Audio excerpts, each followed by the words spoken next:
I declare the 11th Emergency Special Session of the General Assembly resumed.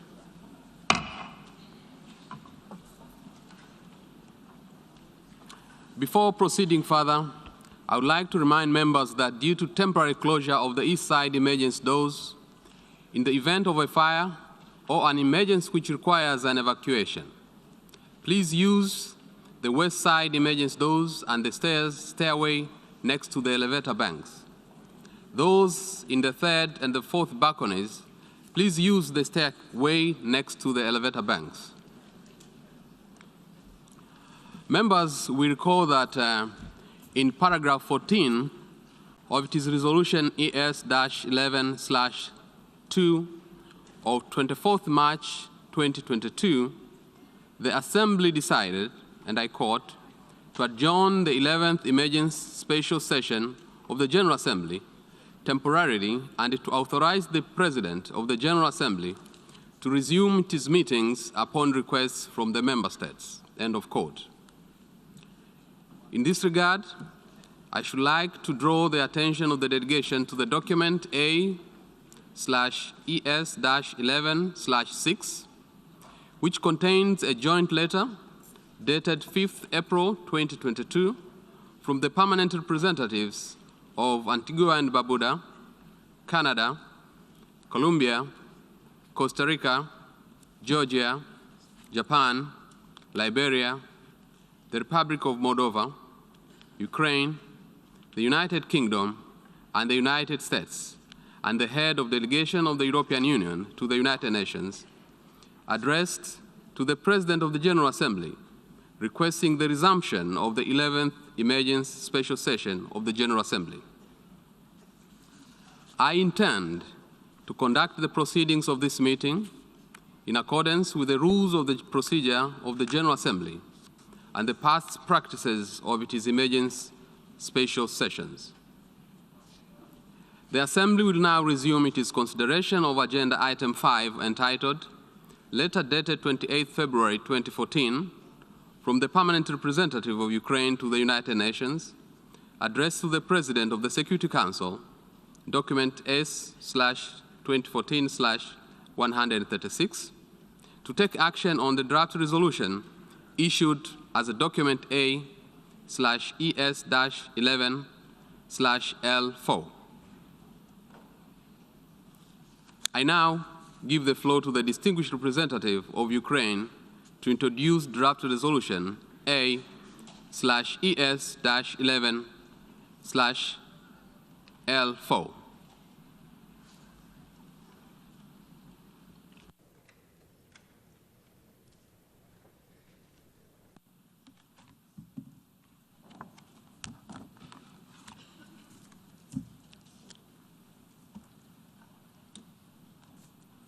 Mr. President, distinguished delegates. Good morning, everyone. One early morning of April 1993, delegates to the United Nations had coffee, kissed their loved ones, and went to the quiet and comfortable United Nations headquarters to do business as usual. Perhaps as many of us have done this very morning. The same morning in early April 1993, Boutros Boutros-Ghali sent a special rapporteur to report on extrajudicial summary arbitrary executions in Rwanda. He reported a more robust United Nations response was needed. Critically, it found that the abuses could be precursors to genocide in 1993. Unfortunately, that was largely ignored by overstretched Secretariat of the United Nations.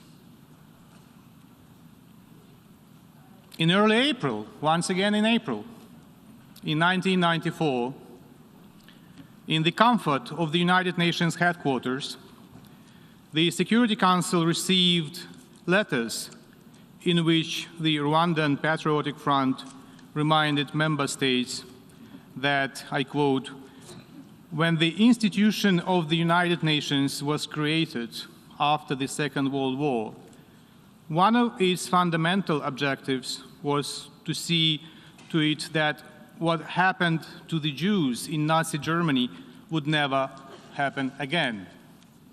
End of quote. In 1994, Rwanda itself was a non-permanent member of the Security Council. This allowed the genocidal regime to influence other members of the Council with its view of the situation. As Russia's presence today in the Security Council allows her to spread lies almost daily. In April, again in April, this time 2006, in the docks of New York by the Hudson River, an ocean-sized, state-of-the-art liner was launched.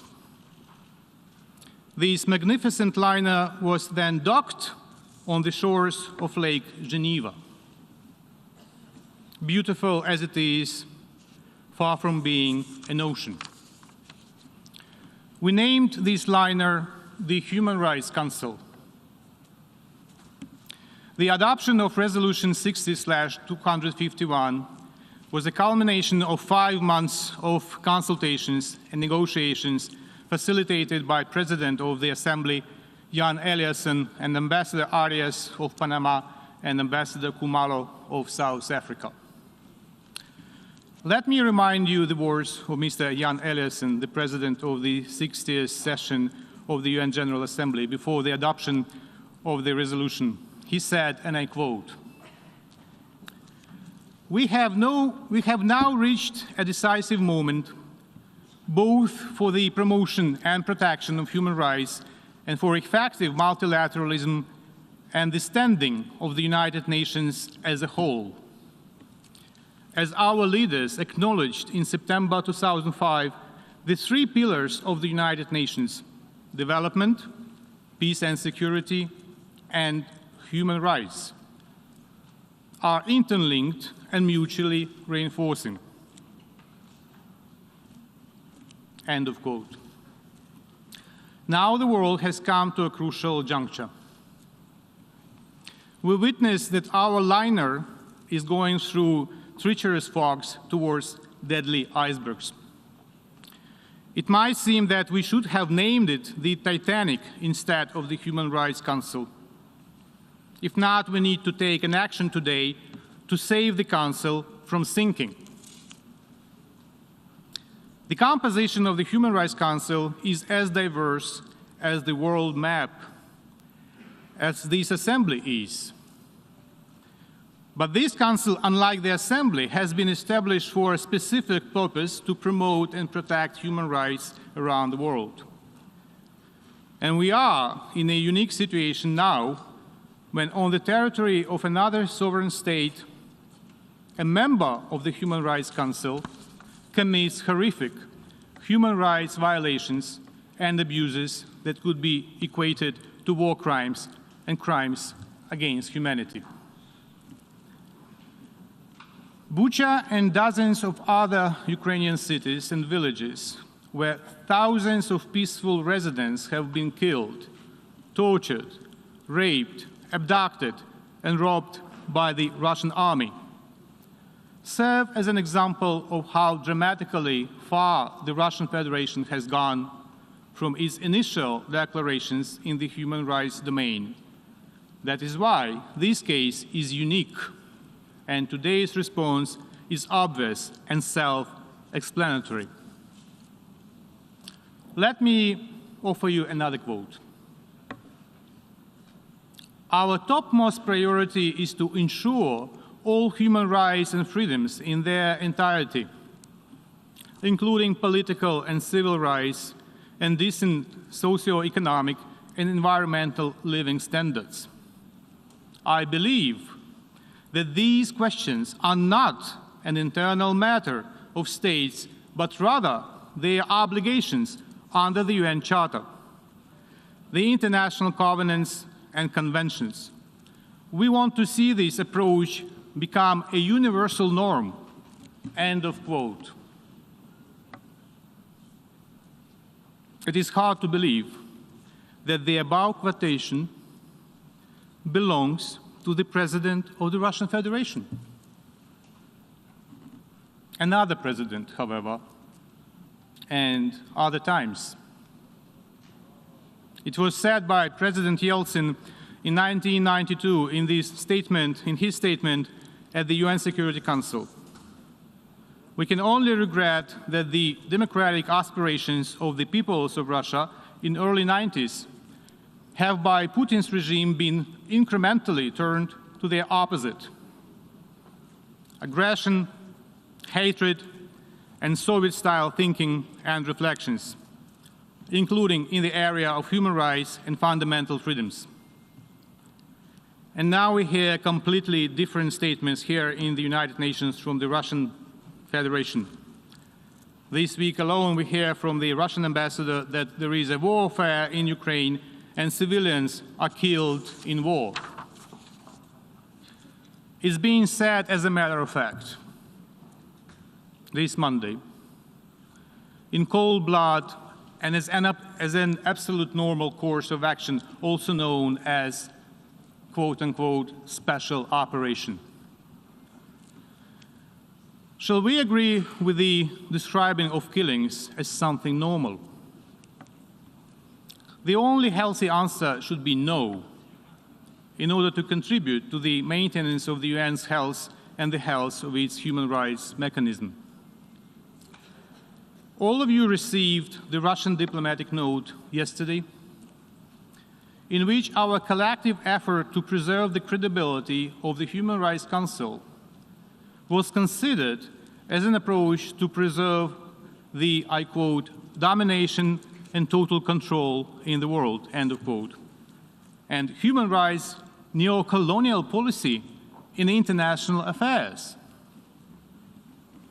We have heard many times the same perverted logic of the aggressor attempting to present itself as a victim, while in fact doing exactly what it cries against in its note, killing citizens of neighboring country, trying to dominate, if it not colonize it.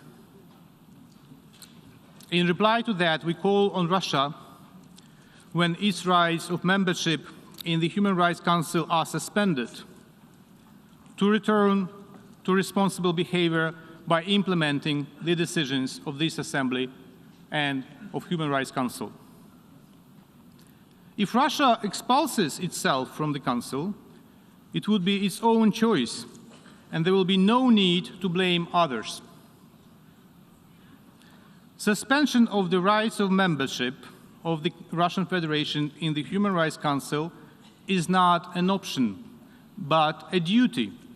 And let me quote how this duty is formulated in the operative paragraph 8 of Resolution 60/251, and I quote, "The General Assembly may suspend the rights of membership in the Council of a member of the Council that commits gross and systematic violations of human rights," end of quote. So, ladies and gentlemen, it's not an option. It is what the resolution prescribes.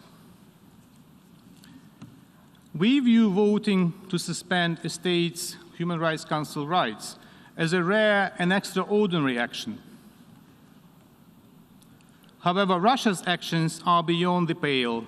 Russia is not only committing human rights violations, it is shaking the underpinnings of international peace and security. A draft resolution on the matter under A/ES 11/L4 is a result of the collective effort of a cross-regional group of 24 states that represent all regions. It has been co-sponsored so far by more than 50 UN member states. I call upon all responsible member states to support the draft. Let me now once again refer to the commemoration of one of the darkest pages in recent history, the 1994 genocide against the Tutsi in Rwanda.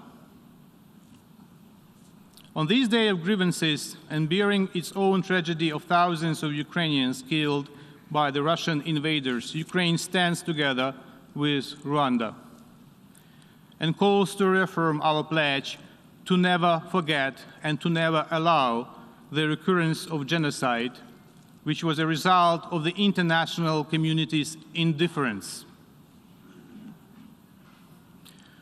To those of you who, for this or another reason, opts today to keep being a bystander, to abstain, let me quote Elie Wiesel addressing President Clinton in 1999, talking about the perils of indifference. Indifference elicits no response. Indifference is not a response. Indifference is not a beginning, it is an end. And therefore, indifference is always the friend of the enemy, for it benefits the aggressor, never his victim, whose pain is magnified when he or she feels forgotten. The political prisoner in his cell, the hungry children, the homeless refugees, not to respond to their plight, not to relieve their solitude by offering them a spark of hope, is to exile them from human memory. And in denying their humanity, we betray our own. End of quote.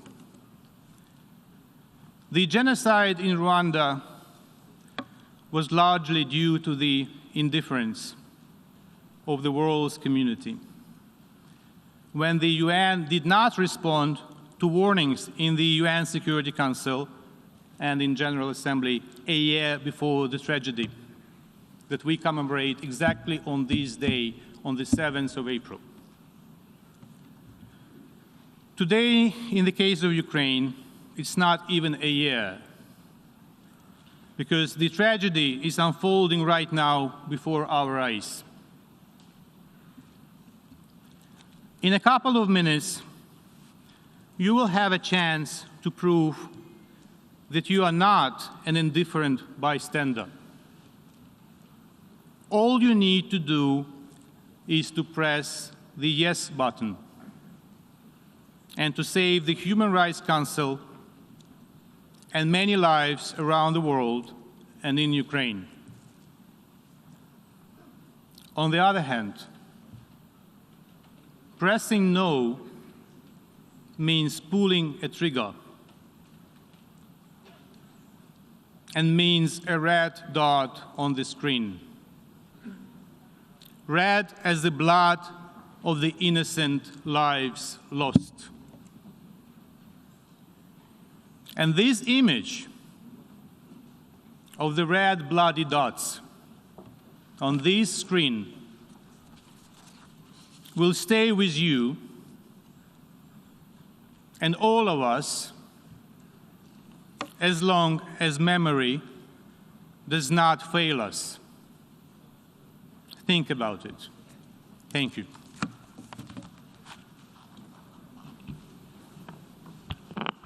I thank the distinguished representative of Ukraine. We shall now proceed to consider draft resolution A/ES-11/L4. Before giving the floor for explanations of vote before the vote, may I remind delegations that explanations of vote are limited to 10 minutes, and should be made by delegations from their seats. I now give the floor to the representative of the Russian Federation.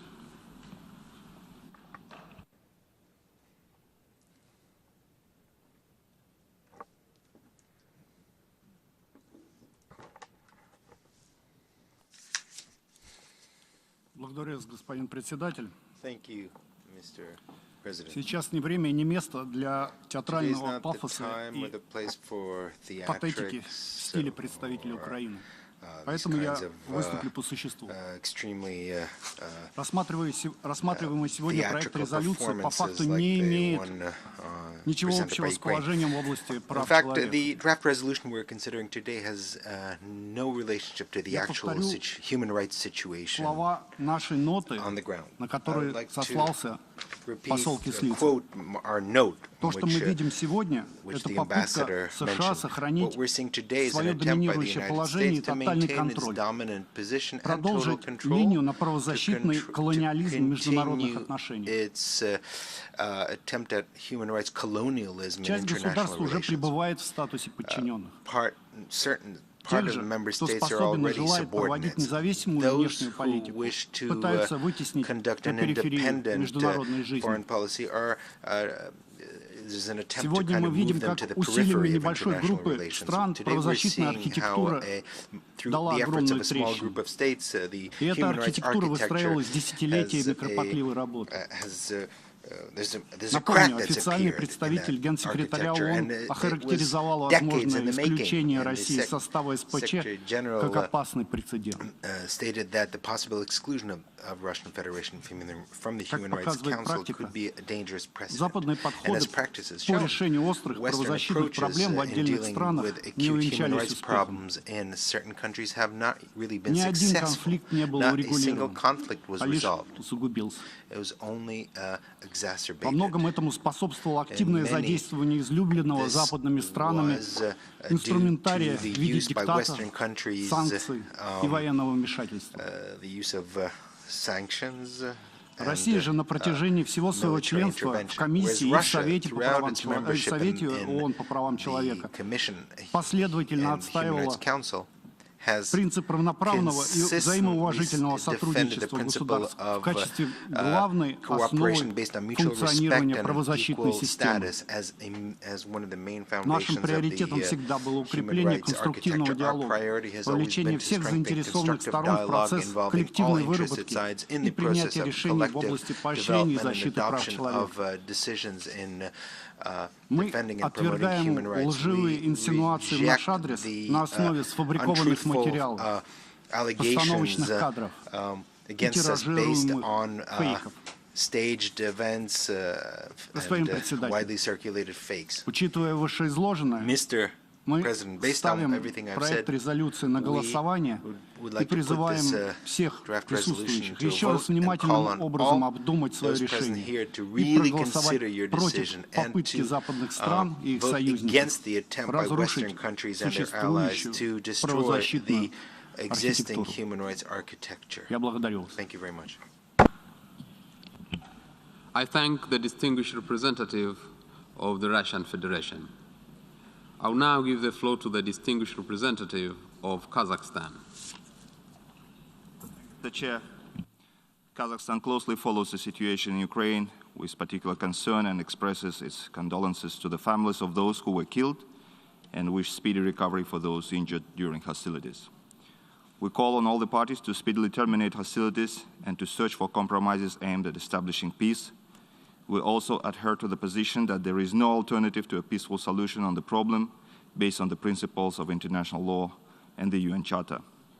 Humanitarian situation in Ukraine is dire and needs constant attention, and Kazakhstan has already provided Ukraine with humanitarian aid, sending 3 planes with over 50 tons of medicine and essential goods.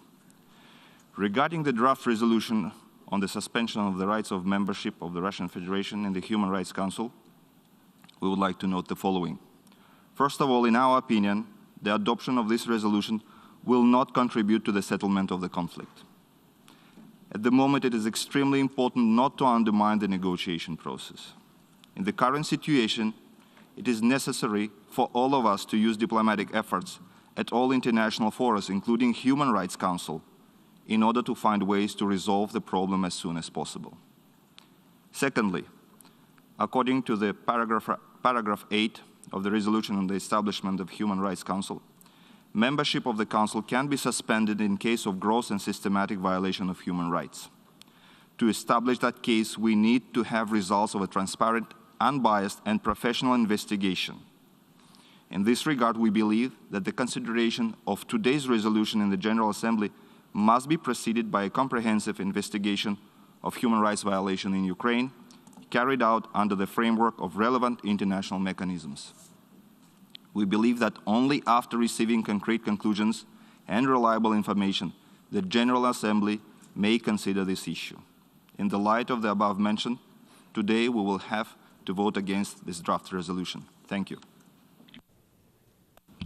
I thank the distinguished representative of Kazakhstan. I now give the floor to the distinguished representative of the Bolivarian Republic of Venezuela. Señor Presidente, como miembro fundador de las Naciones Unidas, la República Bolivariana de Venezuela está comprometida con los propósitos y principios consagrados en la Carta de nuestra organización, así como con las normas del derecho internacional. Consideramos que la promoción y protección de los derechos humanos debe ser abordada de manera justa y constructiva, sobre la base del diálogo y la cooperación, de acuerdo con los principios de imparcialidad, objetividad, transparencia, no selectividad, no politización y no confrontación. Los derechos humanos no deben ser instrumentalizados para atacar a Estados soberanos, pues tal abordaje socava la esencia misma del sistema universal de derechos humanos, el cual está asociado a garantizar la universalidad, goce y disfrute de estos derechos y libertades fundamentales para todas y todos, sin distinción ni discriminación. Señor Presidente, hace un mes en esta Asamblea insistimos en la necesidad de que las Naciones Unidas puedan desempeñar un papel central en la facilitación de soluciones pacíficas a los conflictos a través del diálogo y la negociación política. Hoy lamentamos que se haya escogido el camino del escalamiento de las tensiones y se haya profundizado las divisiones entre los miembros de las Naciones Unidas. Ese es el camino equivocado.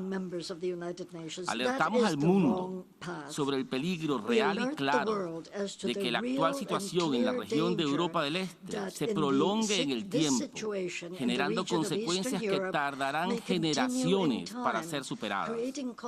Alertamos sobre los efectos expansivos alrededor del mundo, especialmente en las condiciones de vida de los sectores más vulnerables en cada país, donde cientos de millones de personas sufren hoy las consecuencias del aumento en los costos de alimentos, de la electricidad y del transporte, así como de la escasez de bienes esenciales provocada por la interrupción de las cadenas internacionales de abastecimiento.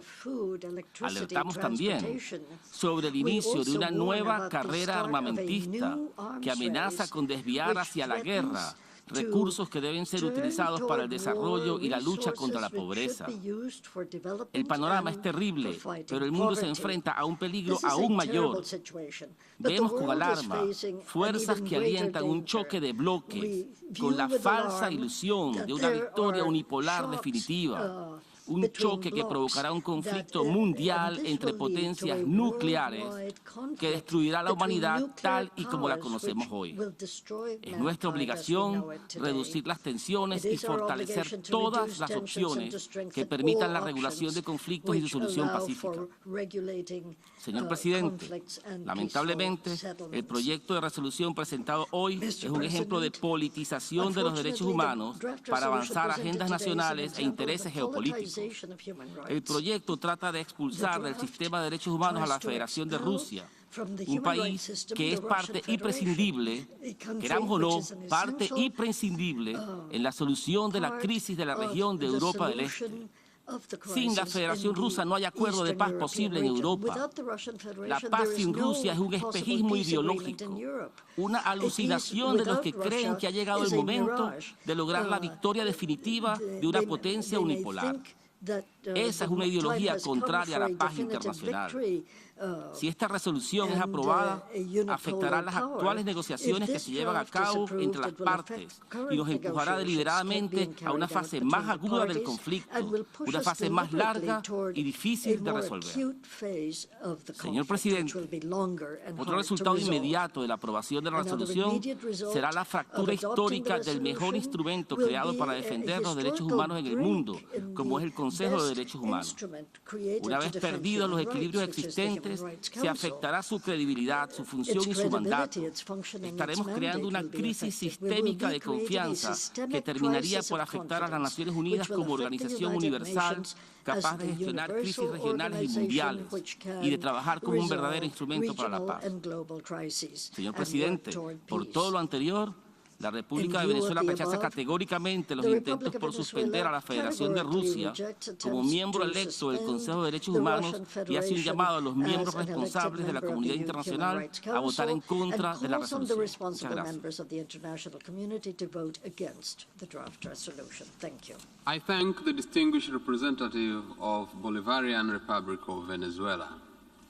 I now give the floor to the distinguished representative of Democratic People's Republic of Korea.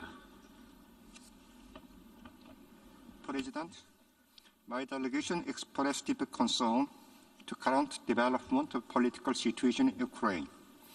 Also, we are very concerned that some countries continue to push confrontation and distrust among member states instead of giving priority to ease tension and seek political and peaceful solution to resolve current crisis in Ukraine. We reject any politically motivated initiative, lack of objectivity, impartiality, and transparency. The alleged accusation of the cruel atrocity against the civil population in Ukraine, including a relevant report and images of the civilian deaths in Bucha, have not surely verified and proved based on the real fact and objective evidence.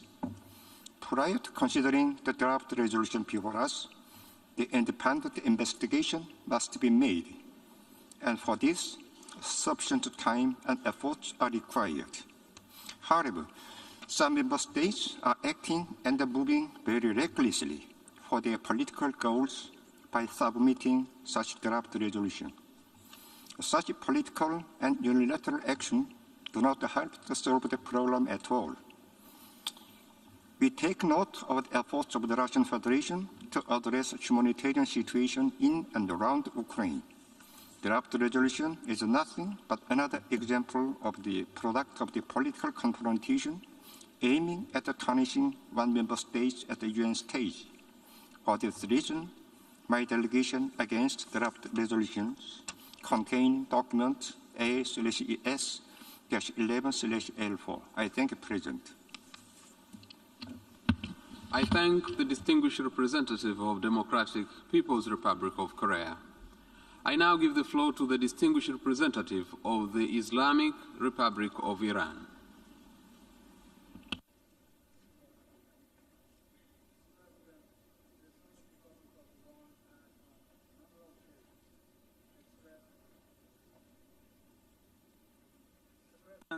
The Islamic Republic of Iran has, on a number of occasions, expressed its principled position with regard to the ongoing conflict in Ukraine, including during the adoption of the two previous resolutions of the 11th Emergency Special Session of the United Nations General Assembly. My delegation would like to underline once again the need for peaceful settlement of disputes in accordance with international law and for the full respect by all parties for the well-established provisions of the United Nations Charter and international law, including international humanitarian law.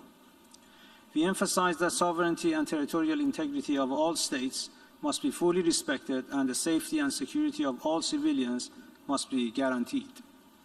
Iran remains deeply concerned about the continuous deterioration of the humanitarian situation in and around Ukraine, which has sparked significant alarm in the international community. We call for an immediate cessation of hostilities and emphasize the importance of complying with international humanitarian law by all parties. We repeat our call for unimpeded humanitarian access to all areas of the armed conflict in Ukraine. The humanitarian needs of the affected population must be addressed immediately, and the delivery of food, medicine, and other essential services to the people in need must be facilitated. The international community should encourage and support continued direct negotiations between Russia and Ukraine until peace is restored. The Islamic Republic of Iran once again calls for de-escalation of tensions in the current conflict and an urgent and lasting solution to this crisis through dialogue. Mr. President, we consider the text of the resolution before the General Assembly contained in document L3 as politically driven, which undermines the impartiality of our organization. My government attaches great importance to the promotion and protection of human rights. However, we are against the exploitation of UN human rights machinery for political ends, which contravenes the principles of universality, non-selectivity, and objectivity in addressing human rights issues.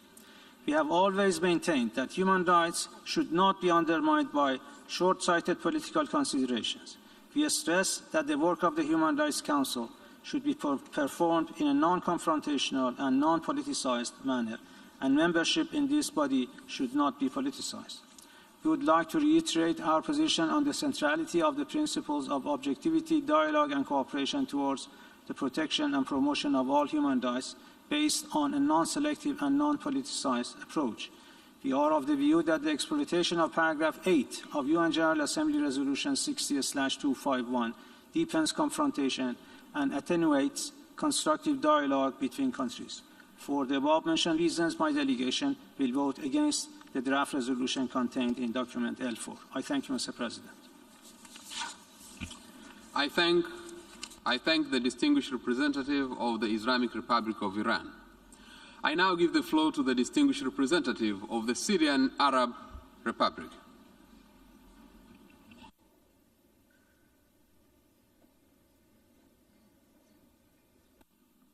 شكرا سيد الرئيس. Mr. سيد الرئيس، مجددا يشهد هذا المنبر الدولي الهام استغلالا لمسائل حقوق الإنسان لخدمة المصالح السياسية الضيقة لبعض الدول وخلق حالة من الاستقطاب والتسييس لاستهداف الاتحاد الروسي بذريعة التعامل مع الأوضاع الإنسانية في أوكرانيا. وفدي يؤكد الحرص على ضمان احترام حقوق الإنسان وأهمية تقديم المساعدة الإنسانية الضرورية لجميع مناطق الأزمات، لكنه في الوقت نفسه يرفض أي تسييس للمسائل الإنسانية ويشدد على أهمية اعتماد مبادئ الحياد والموضوعية وعدم التمييز في قضايا حقوق الإنسان. سيد الرئيس، إن هذا التحرك الغربي المنسق للتشهير بالاتحاد الروسي لا علاقة له بحقوق الإنسان في أوكرانيا أو في أي مكان آخر، وإنما يندرج في إطار سعي دول غربية لفرض هيمنتها وسيطرتها على العالم، وذلك من خلال محاصرة روسيا ومعاقبتها على سياساتها الخارجية المستقلة. فعندما دمرت الولايات المتحدة الأمريكية وحلفائها مدينة الرقة السورية وقتلت الآلاف من الأبرياء فيها، لم نرى هذا الحشد السياسي والإعلامي الدولي لفضح منتهكي حقوق الإنسان. إن قرار الجمعية العامة رقم 60 على 251 المنشئ لمجلس حقوق الإنسان أكد على أن جميع حقوق الإنسان عالمية وغير قابلة للتجزئة ومترابطة ومتشابكة، وأنه يتعين معاملة جميع حقوق الإنسان معاملة منصفة وعادلة وعلى قدم المساواة وبالقدر نفسه من الاهتمام. إلا أن الممارسة العملية التي شهدناها منذ إنشاء هذا المجلس وحتى الآن تثبت تبني بعض الدول الغربية للتسييس والانتقائية والمعايير المزدوجة في التعامل مع قضايا حقوق الإنسان، إذ تركز على حالات دول بعينها بما يخدم أغراضها السياسية، وفي نفس الوقت تغض الطرف عن حالات أخرى تم فيها ارتكاب انتهاكات جسيمة وممنهجة لحقوق الإنسان على مرأى ومسمع العالم أجمع. وما يتعرض له الشعب الفلسطيني على مدى عقود على يد قوات الاحتلال الإسرائيلية أوضح دليل على ذلك. والمثال الآخر على نفاق تلك الدول وتجاهلها لحقوق وأمن وسلامة المدنيين بما فيهم الأطفال والنساء في دونباس الذين تعرضوا لحملة عدائية ممنهجة وقصف مستمر لعدة سنوات. فلماذا لم نشهد مثل هذا التحرك الغربي من أجل حمايتهم والدفاع عن حقوقهم؟ إن تذرع الساعين وراء هذا التحرك بنص الفقرة الثامنة من قرار إنشاء مجلس حقوق الإنسان يثير قلقا جديا حول ماهية القرائن التي تم الاستناد عليها في الحديث عن ارتكاب انتهاكات جسيمة ومنهجية لحقوق الإنسان، وما مدى مصداقية المصادر التي تم الاعتماد عليها، وما هي الآليات الدولية المحايدة التي أكدت وقوع مثل تلك الانتهاكات وحددت هوية مرتكبيها. إن قيام بعض الدول بإطلاق الاتهامات والترويج لها عبر دعاية مضللة من خلال نشر صور وفيديوهات مجهولة المصدر والمكان ونشرها عبر المصادر المفتوحة لا يمكن أن يكون أساسا متينا كي تتخذ الجمعية العامة قرارا بشأنها. وكما في الحالة السورية فإن جلسات مجلس الأمن والجمعية العامة يجب أن تسبقها دائما مسرحيات واستفزازات، وهو ما نشهده الآن في الحالة الأوكرانية، وذلك لتبرير القرارات التي تخطط الدول الغربية والمعادية لاتخاذها باسم شرعيتهم الدولية المزعومة. سيد الرئيس،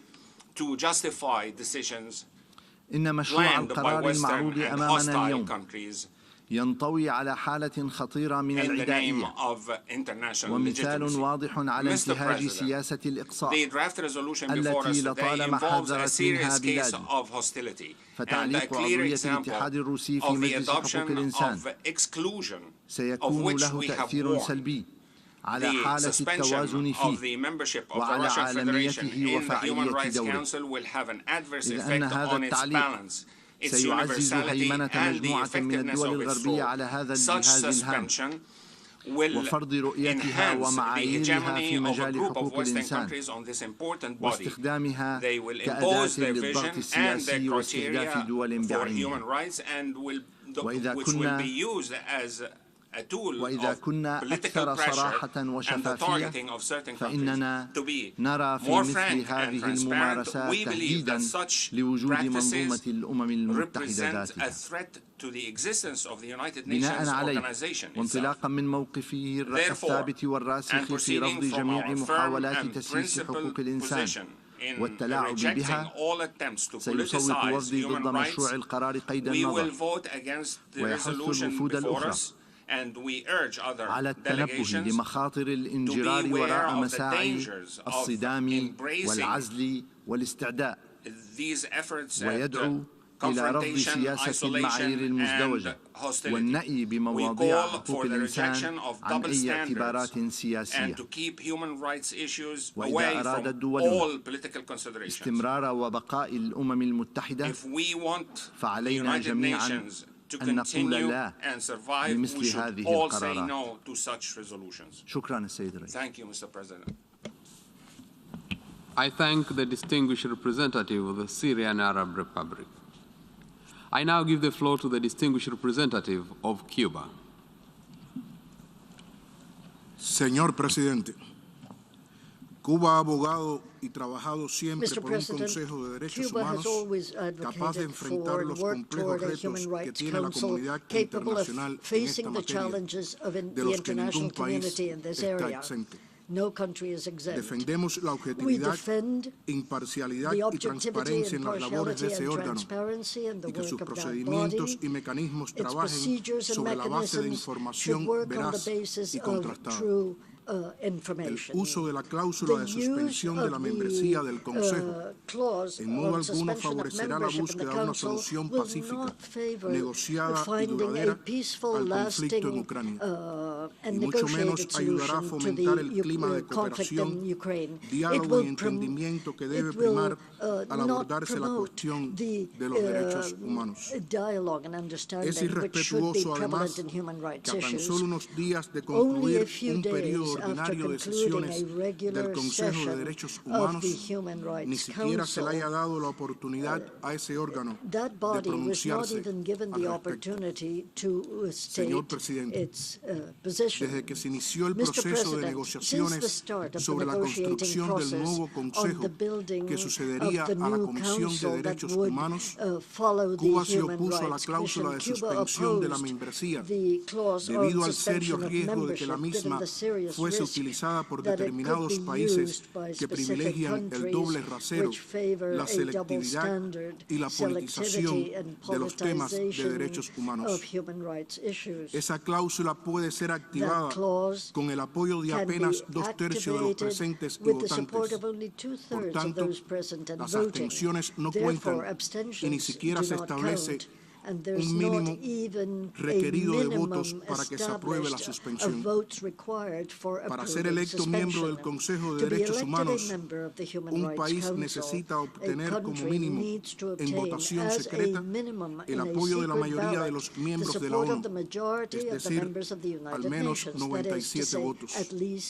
De tal manera, los derechos de un miembro del Consejo pueden ser suspendidos por la voluntad de un número de estados menor de los que decidieron elegirlo y otorgarle esos derechos. La Federación de Rusia, que fue electa como miembro del Consejo de Derechos Humanos en el año 2020 con 158 votos, hoy pudiera ser suspendida con una cantidad inferior. Ese mecanismo de suspensión, que no tiene paralelo en ningún otro órgano de las Naciones Unidas, puede ser fácilmente utilizado de manera selectiva. Hoy es Rusia, pero mañana puede ser cualquiera de nuestros países, particularmente naciones del sur, que no se pliegan a los intereses de dominación y que defienden con firmeza su independencia. No fue casualidad que los más entusiastas promotores de la cláusula de suspensión de la membresía, cuando se negociaba la construcción del nuevo Consejo de Derechos Humanos, fueron naciones desarrolladas con demostrada tendencia a acusar a países del sur que no se ajustan a sus supuestos modelos de democracia, mientras permanecen en silencio cómplice ante flagrantes violaciones de derechos humanos en países occidentales. Por supuesto, no todos en esta sala comparten nuestras preocupaciones sobre el mecanismo de suspensión, pues saben que las víctimas de su uso selectivo siempre serán otros. ¿Podría esta Asamblea aprobar algún día una resolución suspendiendo la membresía de Estados Unidos en el Consejo de Derechos Humanos? Por poner solo un ejemplo, todos sabemos que eso no ha sucedido ni sucederá. A pesar de sus violaciones flagrantes y masivas de los derechos humanos como consecuencia de invasiones y guerras de rapiña contra estados soberanos en función de sus intereses geopolíticos, han ocasionado la muerte de cientos de miles de civiles que denominan daños colaterales, millones de desplazados y vasta destrucción en toda la geografía de nuestro planeta. Pero esta Asamblea jamás ha suspendido ninguno de sus derechos. También sabemos todos que no se aplicará la cláusula de suspensión contra el Estado que ha impuesto contra Cuba por más de 60 años un criminal bloqueo económico, comercial y financiero que constituye sin dudas la más prolongada, flagrante, masiva y sistemática violación de los derechos humanos de todo un pueblo y un verdadero acto de genocidio contra todo un país. Resulta cuando menos irónico observar que el país que se opuso al establecimiento del Consejo de Derechos Humanos y solicitó en esta misma sala el voto en contra de la resolución que lo creó es el mismo que ha activado a su conveniencia ahora, como lo hizo en 2011, una de las cláusulas más controversiales de ese foro. Señor presidente, Cuba será consecuente con las reservas que realizó respecto al mecanismo de suspensión de la membresía al adoptarse en el año 2006 la resolución 60/251 que estableció el Consejo de Derechos Humanos y la 65/265 de 2011 sobre la suspensión de derechos de Libia. La aprobación del proyecto de resolución que hoy consideramos sentará un peligroso precedente adicional, en particular para el sur. No les basta con imponer resoluciones contra países y mandatos selectivos. Ahora se proponen dar un nuevo paso de avance en la legitimación de la selectividad y la conformación de un Consejo de Derechos Humanos cada vez más al servicio de determinados países, como lo estuvo en su momento la extinta y desacreditada Comisión de Derechos Humanos. Por las razones expuestas, la delegación cubana votará en contra del proyecto de resolución contenido en el documento L4. Gracias. I thank the distinguished representative of Cuba. I now give the floor to the distinguished representative of Senegal. Monsieur le Président, à l'instar de la communauté internationale, le Sénégal reste profondément préoccupé par le lourd bilan de la guerre en Ukraine qui a déjà occasionné de nombreux morts ainsi que des millions de réfugiés et de déplacés. Thousands of deaths, à ce sombre tableau refugees and IDPs. S'ajoutent des allégations de graves violations des droits de l'homme. Can be added allegations of En severe tout temps et violations en of tout human lieu, rights. la guerre est une faillite pour Everywhere l'humanité. and throughout history, Le Sénégal est war pour is a la paix failure en of Ukraine, humanity. au nom Senegal is d'une in favor humanité sans of frontières. peace in Ukraine. Le Sénégal est également pour la paix en Ukraine parce que nos pays sont des victimes collatérales de cette crise de portée mondiale à raison de ces graves conséquences, de ces conséquences particulièrement graves sur nos économies et nos populations. Le Sénégal est pour la désescalade, pour l'arrêt immédiat des hostilités en Ukraine et la poursuite des négociations en vue de parvenir à une solution pacifique et durable de la crise. C'est le sens du communiqué publié le 24 février 2022 par son Excellence Monsieur le Président Macky Sall, en sa qualité de président en exercice de l'Union africaine, de concert avec le président de la Commission de l'UA, communiqué appelant, je cite, au respect impératif du droit international, de l'intégrité territoriale et de la souveraineté de l'Ukraine. Fin de citation. C'est aussi le sens du soutien du Sénégal à la résolution ES 11/2 de la session spéciale de l'Assemblée générale du 24 mars 2022 sur les conséquences humanitaires de la guerre en Ukraine. C'est également le sens de notre vote en faveur de la résolution A/HRC/49/1 du Conseil des droits de l'homme du 4 mars 2022 sur la situation des droits de l'homme en Ukraine et portant notamment mise en place d'une commission d'enquête internationale sur les allégations de violations des droits de l'homme dans le pays consécutivement à la guerre. Nous estimons que c'est la publication des conclusions de cette commission qui nous donnera une vue complète de la nature et de l'ampleur des violations alléguées. Cette vue complète nous donnera par conséquent la mesure exacte des sanctions à envisager. Or, la présente résolution décide de mesures de sanctions sans que la commission d'enquête que nous avons mise en place sanction n'ait measures rendu ses conclusions, before the inquiry commission that we have anticipant ainsi sur le established travail attendu delivers its outcome. So it anticipates on the Tenant work of this compte commission. de toutes ces Bearing in considérations, mind all these le Sénégal considerations, the votera Senegal abstention sur ce texte will abstain on pour voting from rester this text cohérent avec la to résolution be du Conseil consistent des droits de with l'homme the du 4 resolution mars of the 2022 Human Rights Council of the portant 4th mise of en March, place d'une commission d'enquête setting up an internationale international commission sur of les inquiry allégations on de violation des droits de l'homme en Ukraine. human rights Je vous violations remercie. in Ukraine. Thank you. I thank the distinguished representative of Senegal. I now give the floor to the distinguished representative of South Africa.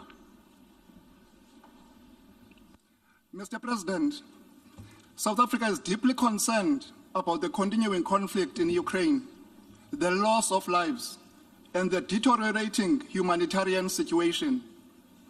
We reiterate our view that as a matter of urgency, there must be a cessation of hostilities, which would be the first step in a comprehensive response to the humanitarian crisis. South Africa stresses once again that dialogue, mediation, and diplomacy is the only path to end the current conflict. Wars end when dialogues begin, and wars endure when there is no dialogue. In this regard, we welcome the efforts by Ukraine and Russia to hold talks without preconditions. South Africa expresses the hope that both parties will use diplomacy to de-escalate the situation in Ukraine, leading to a durable political and security situation. We maintain that all parties have much to gain from a negotiated outcome and much to lose from unnecessary and violent conflict. The General Assembly must therefore encourage mediation and dialogue and adopt constructive outcomes leading to that. Mr. President, South Africa is deeply concerned at the reports of civilian casualties in Ukraine. As the international community, we cannot be indifferent to the killing and suffering of civilians. The humanitarian crisis that has resulted from the ongoing military operations must be addressed, and there must be an urgent opening of humanitarian corridors and the provision of aid to the civilian population, which, as usual, bears the brunt of the suffering when violent confrontation breaks out. All parties to the conflict must comply with international human rights and humanitarian law, including the Geneva Conventions, and must respect the sovereignty and territorial integrity of all member states in keeping with the UN Charter. Mr. President, on 4th March 2022, the Human Rights Council adopted a resolution authorizing the establishment of an international commission of inquiry to investigate all alleged violations and abuses of human rights and violations of international law and related crimes in Ukraine. The Commission has not yet commenced its work, and we await its findings on the allegations of gross violations and abuses of human rights and violations of international humanitarian law. South Africa is of the firm belief that the tabling of the resolution that we will consider today is premature and prejudges the outcomes of the Commission of Inquiry. We must allow the Commission to urgently undertake its mandate and report to the Human Rights Council and the General Assembly on its outcomes. It is also imperative that all parties to the conflict must allow the Commission to perform its duties without any hindrance and interference. Mr. President, we recall Resolution 60251, which is the basis of the resolution before us and which established the Human Rights Council, also recognizes, inter alia, I quote, the importance of ensuring universality, objectivity, and non-selectivity in the consideration of human rights issues, and the elimination of double standards and politicization, close quote. Unfortunately, the resolution that we are considering today will further divide and polarize the matter and the General Assembly itself without following due process. South Africa maintains that in considering the suspension of a member of the Human Rights Council, we must be consistent and not selective, as this would undermine the credibility of the General Assembly and the Human Rights Council. For these reasons, South Africa will abstain on the resolution.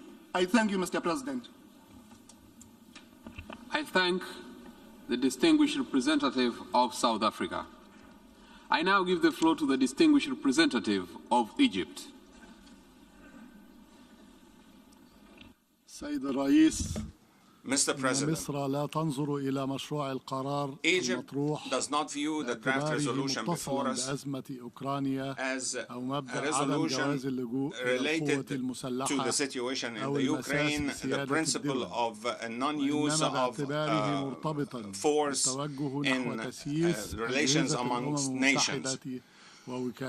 We rather are concerned of the functions and mandates of United Nations bodies. Our principal position rejects the current tendency since it undermines the purposes for which the organization, its bodies and agencies were established, as well as its credibility and multilateral work. Egypt considers that what we are doing today in considering the draft resolution represents a serious crossroads for the United Nations in its entire existence. The organization's respect for its charter, its rules of procedure, and its methods of work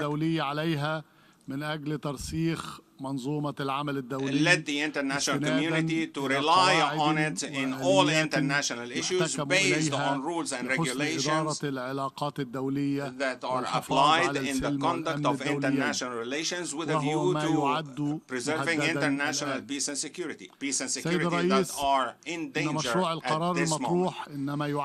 The current draft resolution undermines the methods of work of the organization that have enjoyed the trust of the international community and threatens to undermine the credibility of the United Nations and its organizations, leading to further negative repercussions on the organization's ability to fulfill its role in accordance with its charter and as it has done for 75 years. Egypt does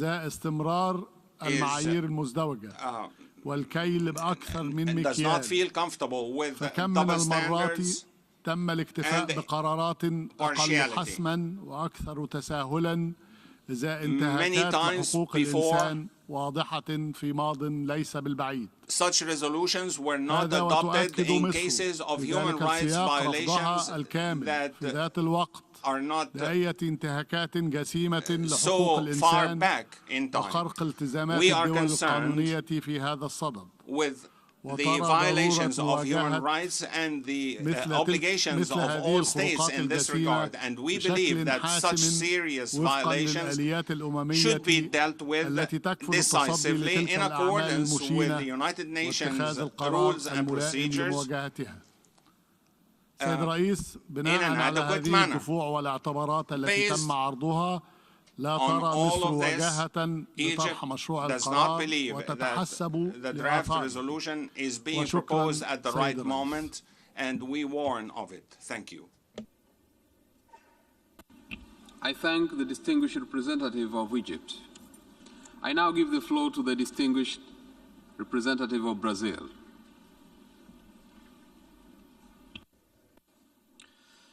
Mr. President, distinguished delegates, we are deeply concerned about allegations of gross violations of human rights and humanitarian law in Ukraine, including recent reports coming from the region of Bucha. The images of extreme violence against civilians and the high number of deaths, many of them with signs of torture and ill treatment, are profoundly disturbing. Our deep sympathy goes to all victims and their families. The Human Rights Council created last month a commission of inquiry with a mandate to establish the facts and circumstances that may amount to violations and abuses of human rights and of humanitarian law in Ukraine. We call on all parties to cooperate with the Commission so that it can fulfill its mandate and provide us with an unbiased and precise information on the situation on the ground. Brazil has decided to abstain in today's vote as it believes the Commission of Inquiry should be allowed to complete its independent investigation so that responsibilities can be ascertained. Only then would this General Assembly be in a position to better assess and take a responsible and informed decision on the status of Russia in the Council. We must at all costs avoid repeating the mistakes of the old Commission on Human Rights, particularly concerning politicization, double standards, and selectivity, which had been the main flaw of the previous human rights system and the object of well-founded criticism of its work. The Human Rights Council should be guided by the imperative of inclusive dialogue as the main instrument for cooperation, sustainable solutions, and peace. Mr. President, Brazil is fully committed to finding ways to an immediate cessation of hostilities and to promoting a real dialogue conducive to a peaceful and sustainable solution. Ensuring respect for human rights and humanitarian law, protecting civilians, calling for peace. These are the objectives that should unite rather than divide us. There is no alternative to a negotiated solution and to a constructive and balanced approach aimed at preserving spaces of dialogue. I thank you, Mr. President. I thank the distinguished representative of Brazil. I now wish to invite the distinguished representative of China.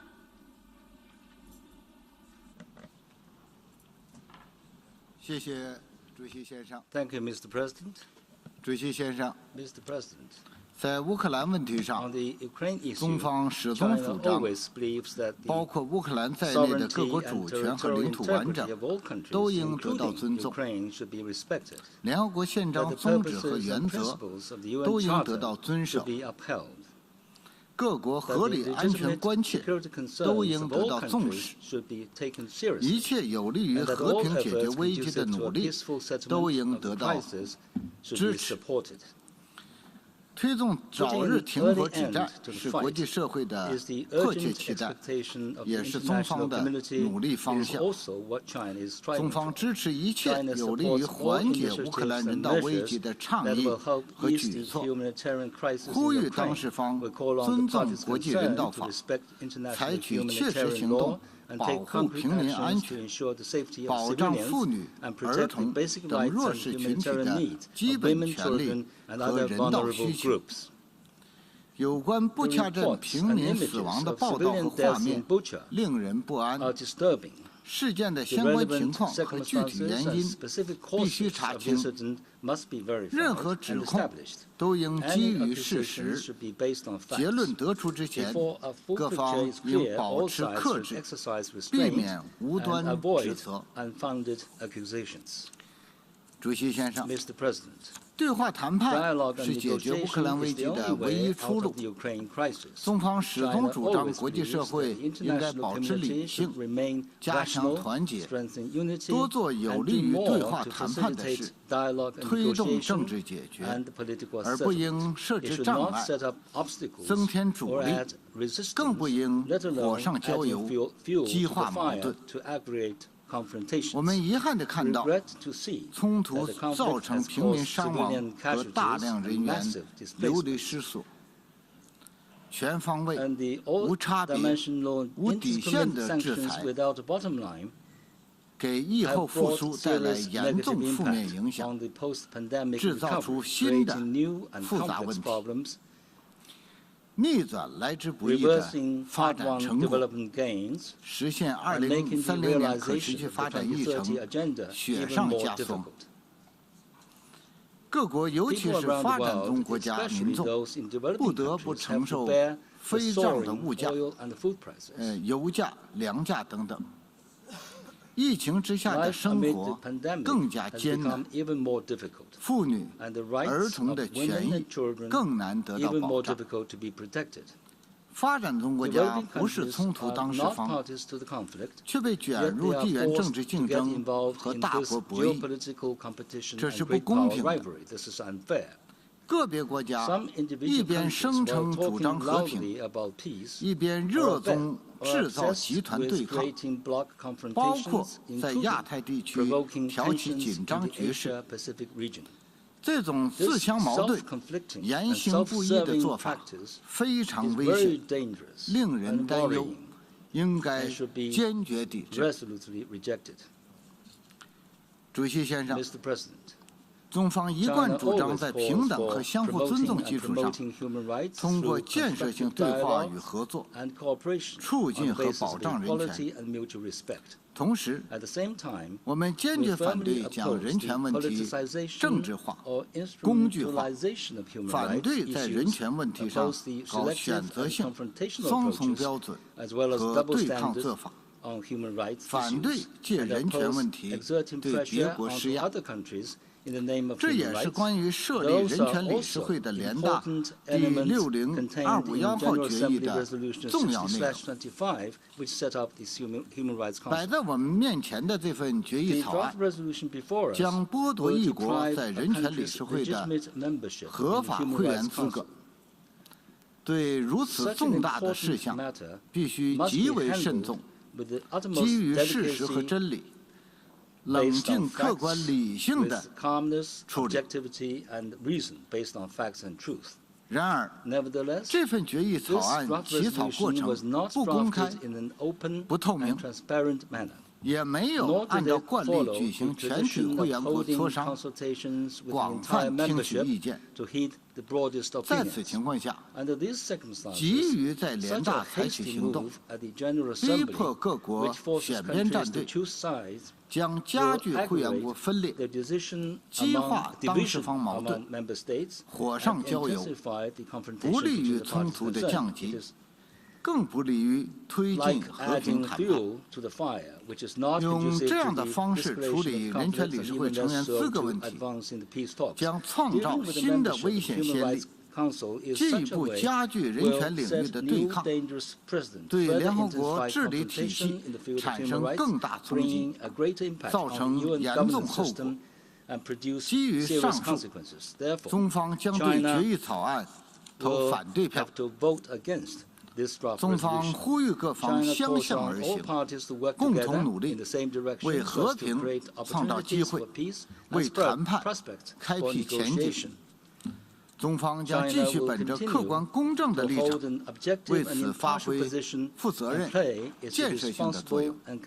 谢谢你，主席先生。I thank the distinguished representative of China. I now give the floor to the distinguished representative of Mexico.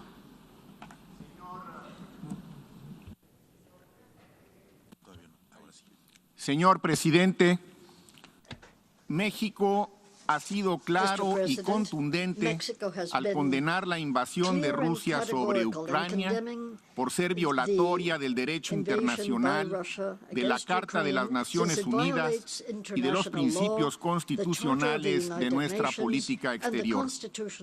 También hemos condenado los ataques contra la población civil y su infraestructura. Hemos impulsado todo aquello que facilite el acceso a la asistencia humanitaria y nos hemos sumado a las voces que exigen el cese inmediato de las hostilidades. Informes recientes sobre la situación en Ucrania nos han revelado que estamos ante la probable comisión de violaciones graves del derecho internacional de los derechos humanos y del derecho internacional humanitario. Por ello, México ha respaldado sin ambages el llamado del secretario general a que se realicen investigaciones imparciales que permitan identificar responsables y una eficaz rendición de cuentas. Mi país también apoyó la adopción de la Resolución 49/1 del Consejo de Derechos Humanos para que se formara una comisión de investigación independiente con el objetivo de indagar todos los presuntos abusos y violaciones de los derechos humanos y todo aquello que pudiese vulnerar el derecho internacional humanitario derivado de la agresión de Rusia en Ucrania. Asimismo, México sigue con atención el proceso de investigación de la Corte Penal Internacional por presuntos crímenes internacionales cometidos en Ucrania y apoya decididamente los trabajos que realiza el fiscal de la Corte para tratar de esclarecer los hechos. Estamos atentos al desarrollo del caso presentado ante la Corte Internacional de Justicia y reiteramos su llamado a cumplir con la reciente orden de medidas provisionales para un cese inmediato de las hostilidades. Se trata, pues, de procesos judiciales y casi judiciales que están en curso, pero que todavía no han calificado jurídicamente las situaciones que tienen bajo examen. Debemos ser consistentes, apoyarlos hasta sus últimas consecuencias y examinar con rigor sus conclusiones. La permanencia o no de Rusia en el Consejo de Derechos Humanos no constituye un factor que la exima o que le imponga obligaciones bajo el derecho internacional. El punto central debe ser llevar ante la justicia a quienes resulten responsables, no suspender a un Estado de su pertenencia a un órgano subsidiario de esta Asamblea ante el cual todos los Estados miembros, sin excepción, debemos rendir cuentas bajo las mismas reglas y conforme a los mismos criterios. México está a favor de que la rendición de cuentas se practique regularmente en todo el sistema de las Naciones Unidas. Necesitamos más transparencia, sí, pero para ello necesitamos también más cooperación, más diálogo y mejores prácticas. Las estructuras multilaterales se fortalecen mediante la inclusión, no a través de la exclusión. Excluir, suspender, no es la solución.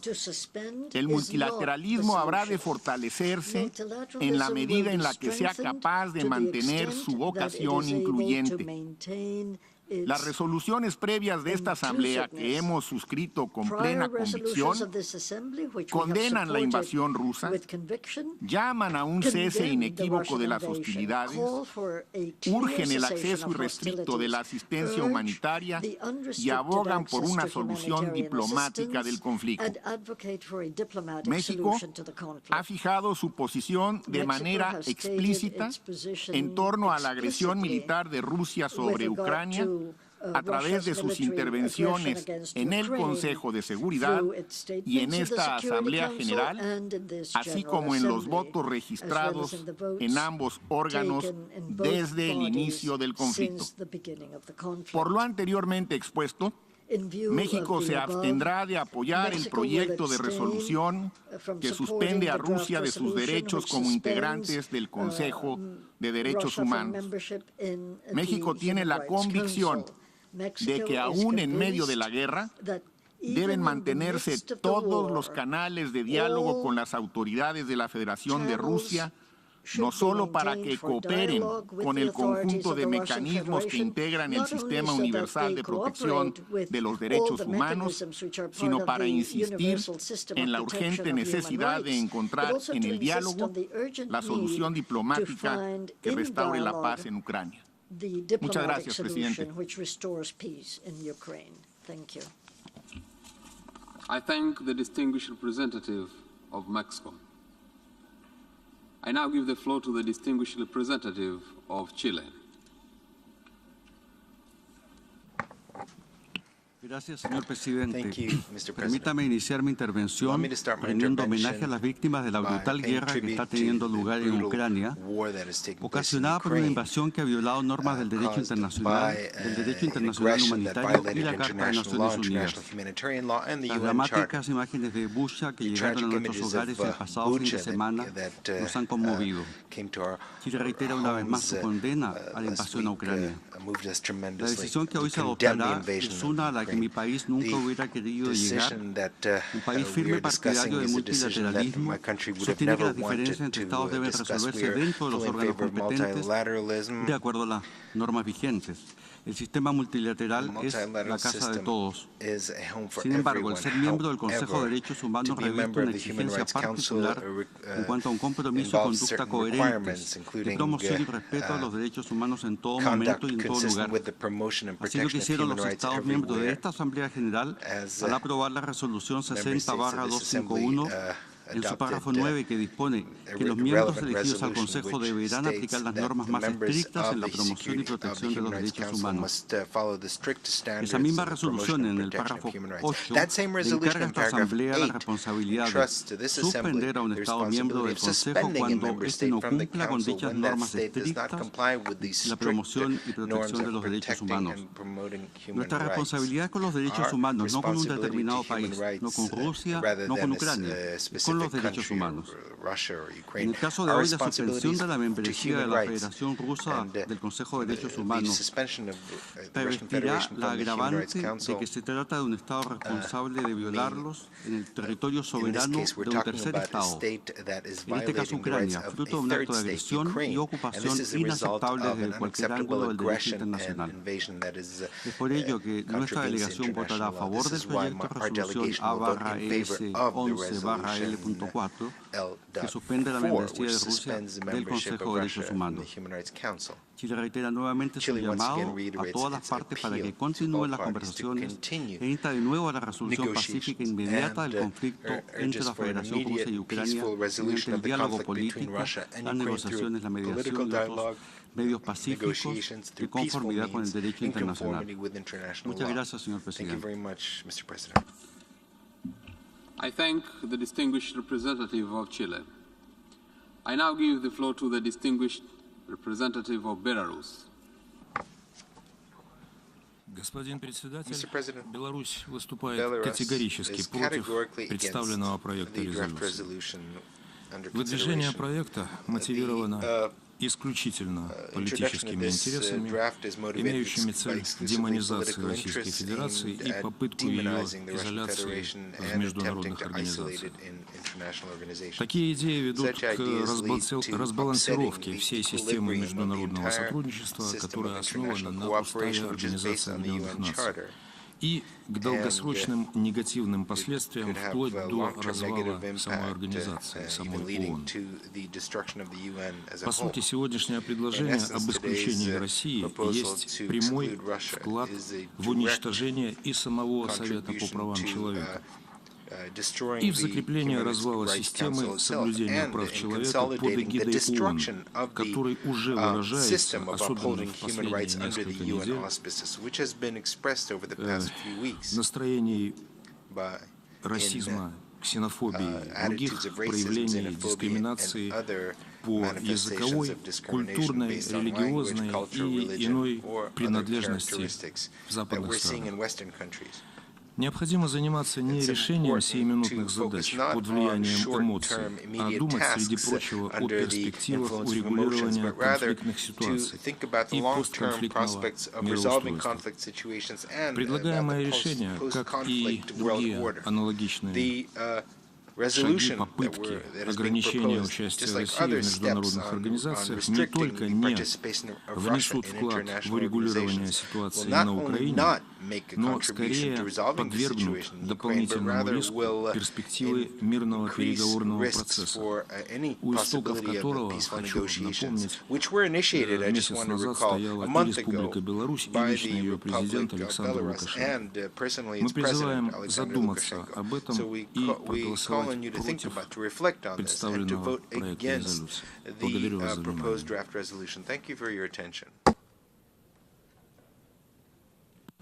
I thank the distinguished representative of Belarus. We have heard the last speaker in explanation of vote before the vote.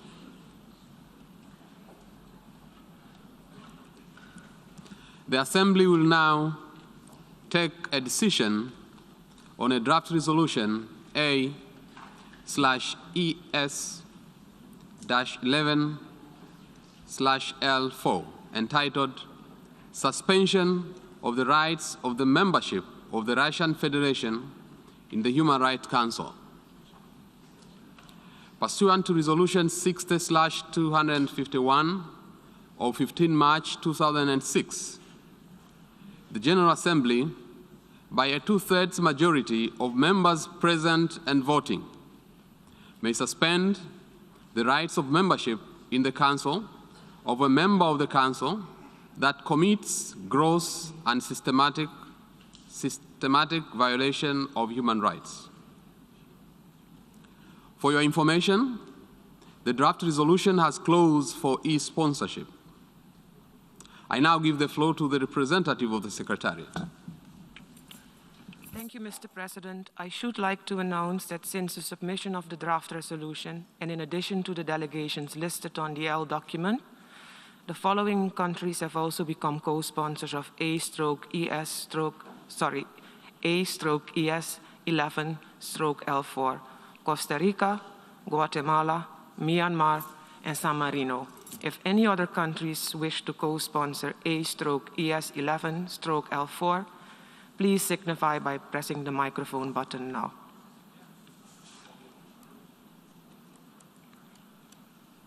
I see none. I thank you. Sorry, Tonga.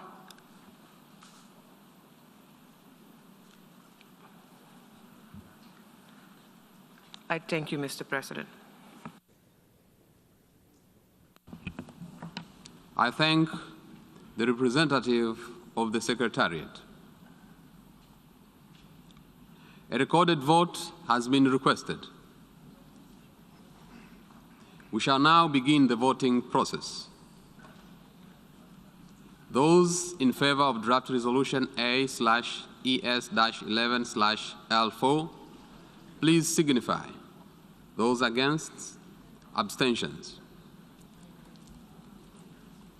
The General Assembly is now voting on draft resolution A/ES-11/L4, entitled Suspension of the Rights of Membership of the Russian Federation in the Human Rights Council. Will all delegations confirm that their votes are accurately reflected on the screen?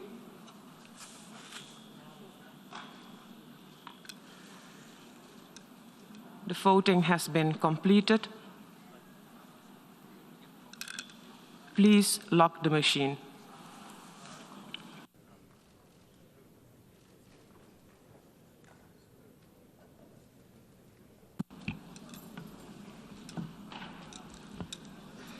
The result of the vote is as follows. In favor, 93, against, 24, abstentions, 58.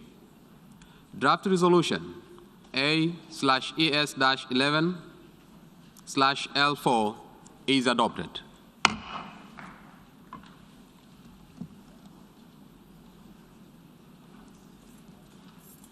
Before giving the floor for explanations of vote after the vote, may I remind delegations that explanations of vote are limited to 10 minutes and should be made by delegations from their seats.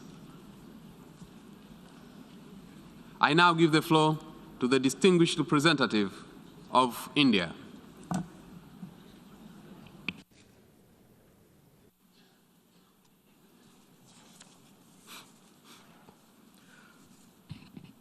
Thank you, Mr. President.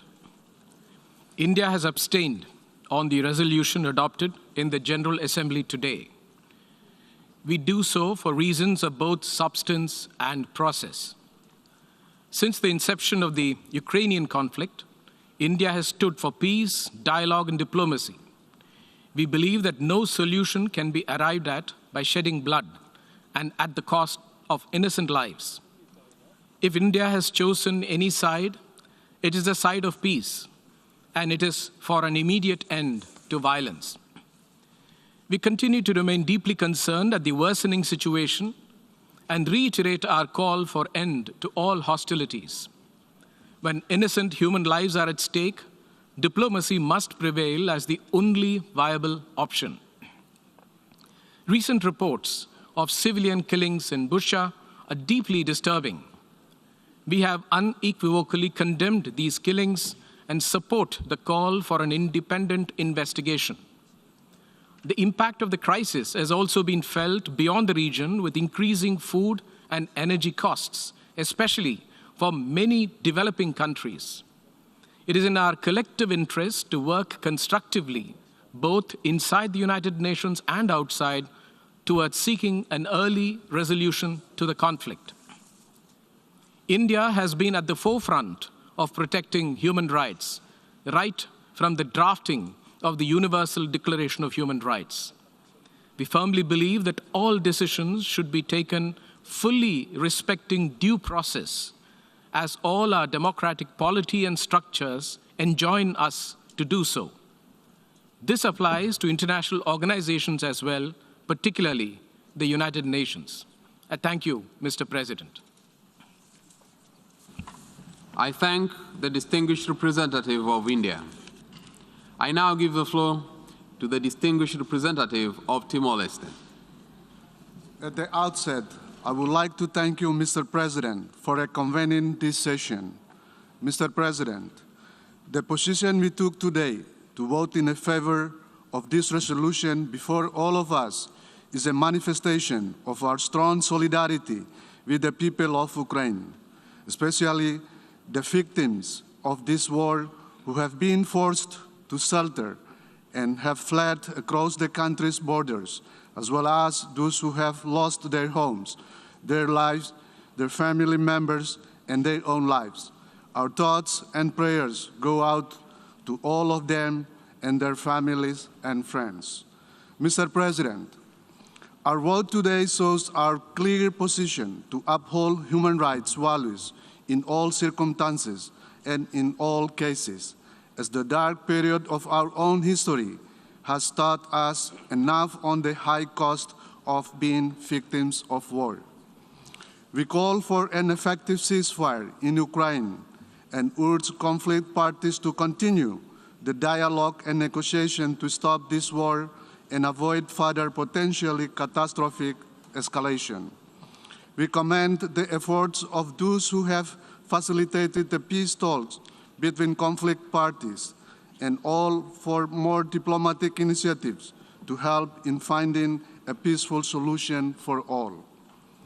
All parties must ensure the safety and protection of all civilians. It is our hope that peace is reclaimed immediately and that the important work for a healthy, prosperous, and sustainable future is restored for all. I thank you, Mr. President. I thank the distinguished representative of Timor-Leste. I now give the floor to the distinguished representative of Qatar.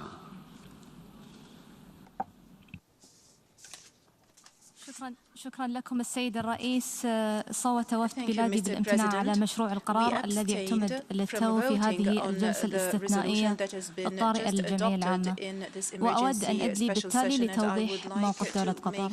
سيد الرئيس، لقد أعربت دولة قطر عن موقفها تجاه الحالة في أوكرانيا المستند إلى التزامها الثابت بالمبادئ الراسخة للقانون الدولي وميثاق الأمم المتحدة، بما في ذلك عدم جواز استخدام القوة أو التهديد باستخدامها في العلاقات الدولية وتسوية المنازعات الدولية بالوسائل السلمية وعدم التدخل في الشؤون الداخلية للدول والالتزام بسيادة الدول واستقلالها وسلامتها الإقليمية.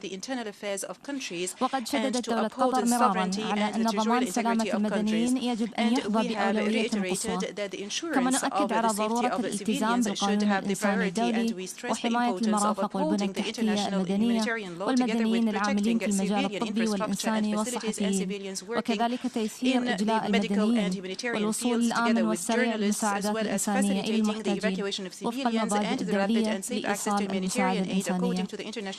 وتثني دولة قطر على الجهود الحثيثة التي تبذلها الأمم المتحدة والمنظمات الإنسانية للاستجابة للاحتياجات الإنسانية الطارئة وجهود الدول المضيفة للاجئين. دولة قطر على تواصل مع الشركاء الدوليين بتقييم الوضع الإنساني وتقديم المساعدات اللازمة للشعب الأوكراني. سيد الرئيس، نؤكد على دعوة الأمين العام للأمم المتحدة للعودة إلى طريق الحوار والمفاوضات والتوصل إلى وقف إطلاق نار فوري للآراء الإنسانية. كما نجدد دعوة دولة قطر لجميع الأطراف إلى ضبط النفس وحل الخلاف عبر الحوار والطرق الدبلوماسية وتسوية المنازعات الدولية بالوسائل السلمية وعدم اتخاذ ما من شأنه أن يؤدي إلى المزيد من التصعيد.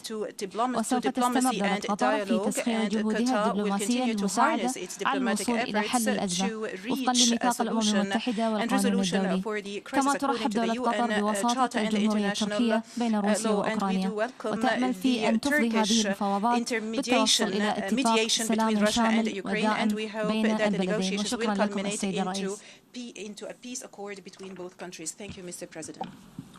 I thank the distinguished representative of Qatar. I now give the floor to the distinguished representative of Lao People's Democratic Republic.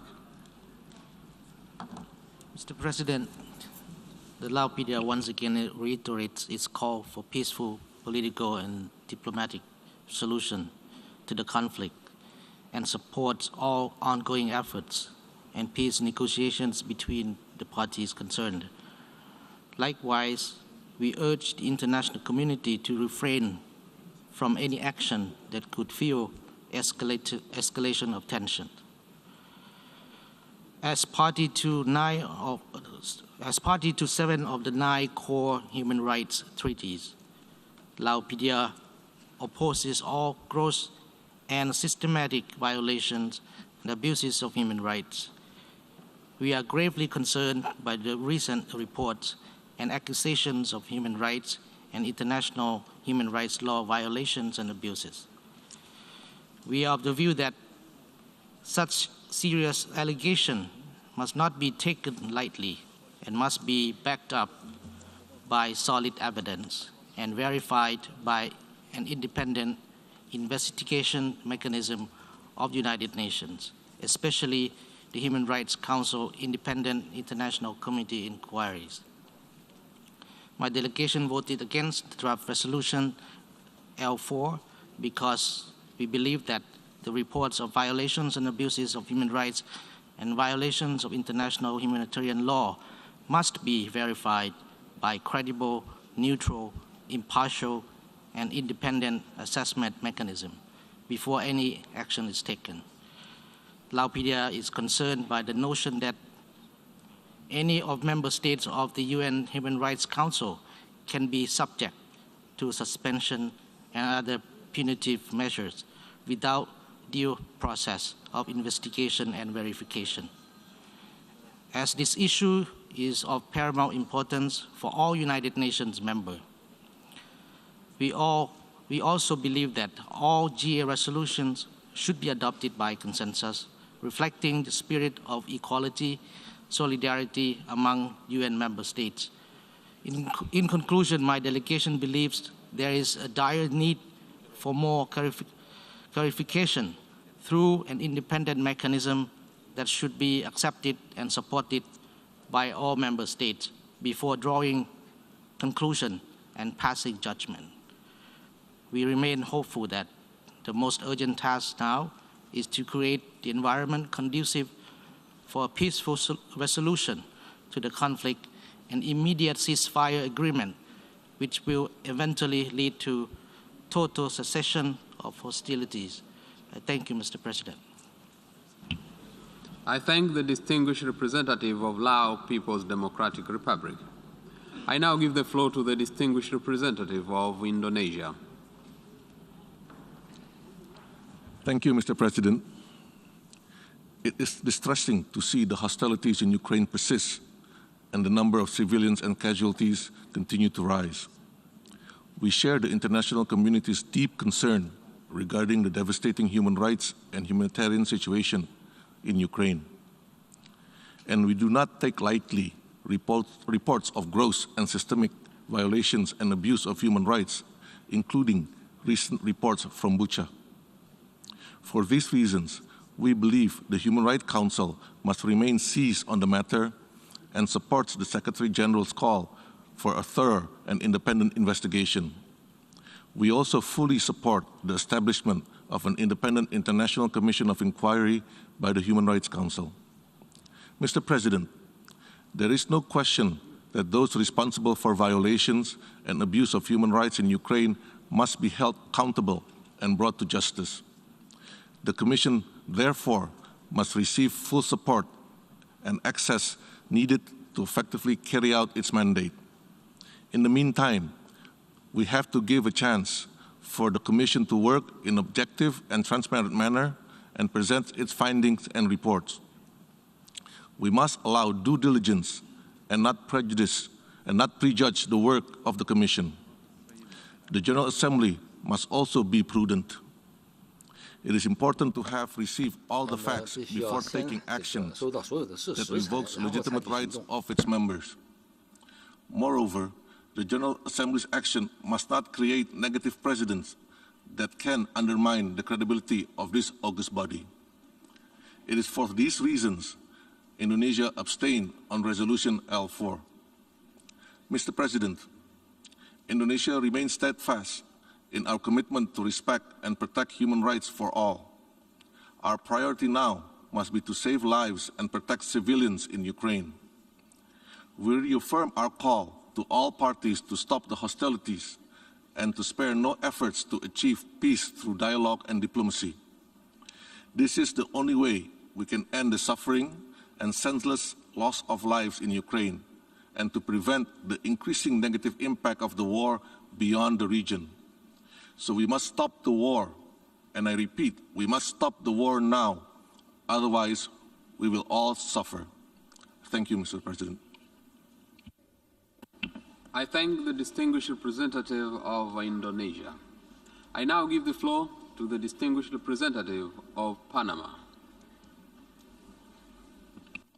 Panamá ha decidido votar a favor de la resolución suspensión de los derechos de la membresía de la Federación Rusia en el Consejo de Derechos Humanos, en virtud de su apoyo a los principios y propósitos de la Carta de las Naciones Unidas y al pilar de los derechos humanos, y en especial porque los Estados miembros deben cumplir con sus compromisos en la esfera de los derechos humanos al ser electos ante este principal órgano de las Naciones Unidas.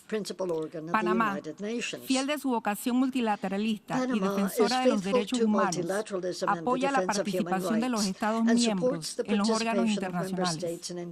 Por eso, en términos generales, no apoyamos la separación de un miembro de la membresía de los foros multilaterales. Esta decisión es tomada en un contexto de gravedad notorio, ante las evidentes violaciones graves y sistemáticas de derechos humanos contra civiles en Ucrania. Panamá, preocupada por la grave situación, se encuentra frente al imperativo de apoyar esta iniciativa que ha llevado a la Asamblea General de las Naciones Unidas a considerar la suspensión temporal de un Estado miembro de este órgano principal de derechos humanos. Señor Presidente, Este escenario ya lo vivimos en el año 2011, cuando un Estado, Libia, fue suspendido del Consejo de Derechos Humanos por un periodo de 8 meses. Panamá en su momento apoyó esta iniciativa temporal y posteriormente copatrocinó la resolución que permitió su admisión. Panamá emite hoy su voto en espera que la decisión sea de carácter temporal, priorizando que los Estados miembros mantengan su apego a los principios de respeto de los más altos estándares de derechos humanos. Por ello, destacamos la necesidad de garantizar la universalidad en el examen de las cuestiones de derechos humanos, incluyendo la aplicación del párrafo 8 de la resolución 60/251, para evitar señales contradictorias al evaluar los casos de violaciones de derechos humanos. Señor Presidente, quiero terminar la intervención de mi país exhortando nuevamente llamado al diálogo y a la diplomacia para una resolución pacífica del conflicto. Estamos plenamente convencidos de que será a través del diálogo y el entendimiento que este devastador conflicto llegará a su fin y regresaremos al camino de la paz y la solidaridad. Gracias, señor presidente. I thank the distinguished representative of Panama. I now give the floor to the distinguished representative of Thailand. Mr. President, Thailand voted to abstain on the resolution because of the overriding importance that we attach to a transparent, impartial, and inclusive approach in the multilateral regime. A decision to suspend the membership of a member state in any United Nations body cannot be taken lightly. The process must be done through careful consultations based on principles, verified facts, and taking into account constructive opinions as well as foreseeable consequences. We express our deepest condolences to the people of Ukraine and the bereaved families who lost their loved ones from the ongoing war in Ukraine. We are deeply concerned with the escalation of conflicts and humanitarian crises in Ukraine, while believing that prompt action must be taken in response to all alleged human rights atrocities against civilians, including in Bucha. We are of the view that any action taken should be impartial, transparent, and comprehensive. To objectively consider the situations, it would require well-rounded established facts and additional concrete evidence proven by reliable sources, including those presented to international courts. We thus support the United Nations Secretary General's call for an independent investigation to ensure accountability and hope that the Independent International Commission of Inquiry established by the Human Rights Council would be able to commence its work soonest to investigate the serious allegations in an impartial, transparent, and comprehensive manner. We strongly urge all parties to fully comply with international humanitarian law and international human rights law, and to protect civilians and civilian objects, as well as ensure unhindered provision of humanitarian assistance without discrimination. Another life lost is another life too many. On our part, Thailand continues to provide humanitarian assistance to support those suffering from the conflict in Ukraine, in line with the HRC's principles of non-selectivity and constructive dialogue. We reiterate our strong support of the continuation of political dialogues as the only way to end a humanitarian crisis is to end the dispute. Thus, Thailand once again calls for utmost efforts by all parties and the international community to cease and desist the aggravation of fighting and continue our maximum endeavor on ending the conflict. Thailand reiterates our call for a continuation of political dialogues between the concerned parties to find peaceful and sustainable solutions. Thank you, Mr. President. I thank the distinguished representative of Thailand. I now give the floor to the distinguished representative of Vietnam. Mr. President, Vietnam has maintained a principled and steadfast position in support of resolving conflicts by peaceful means and with respect for the United Nations Charter, international law, including the principles of sovereign equality, respect for independence and territorial integrity of states, and refrainment from the threat or use of force. We have followed closely with great concerns over the situation in Ukraine, with severe consequences for the people. It is with extreme concern that we learn of recent reports of great loss of life among innocent civilians. Vietnam opposes and condemns all forms of attacks against civilians in violation of international law, international humanitarian law, and international human rights law. Recent information in this regard should be examined based on objective and transparent verification with the cooperation of parties concerned. We have time and again reiterated that it is imperative to immediately cease the use of force to avoid further civilian casualties and losses, as well as damages to civilian infrastructure. The ongoing conflict in Ukraine, if not resolved peacefully and expeditiously, will continue to affect the entire world, given the spillover effects now seen across regions. We are therefore convinced that the only way forward is to de-escalate tensions, resume dialogue and negotiation through all channels, with a view to achieving long-term solutions that take into consideration the interest and concern of all parties, in accordance with international law. There is no viable alternative. International efforts should be carried out in a prudent manner in order to be conducive to reaching a final solution. Discussion and decisions undertaken by international organizations and agencies should follow their established procedures and working methods. In this vein, we have the view that the deliberation and decisions taken by the General Assembly should be based on impartial information, broad consultations with member states, dialogue and negotiations among related parties is the most feasible way forward to a peaceful, comprehensive solution. It is our hope that the United Nations and member states will work together toward this end. I thank you. I thank the distinguished representative of Vietnam. I now give the floor to the distinguished representative of Cambodia. Thank you, Mr. President. I'm taking the floor to explain our vote on the draft resolution on the suspension of the rights of membership of the Russian Federation in the Human Rights Council after the vote.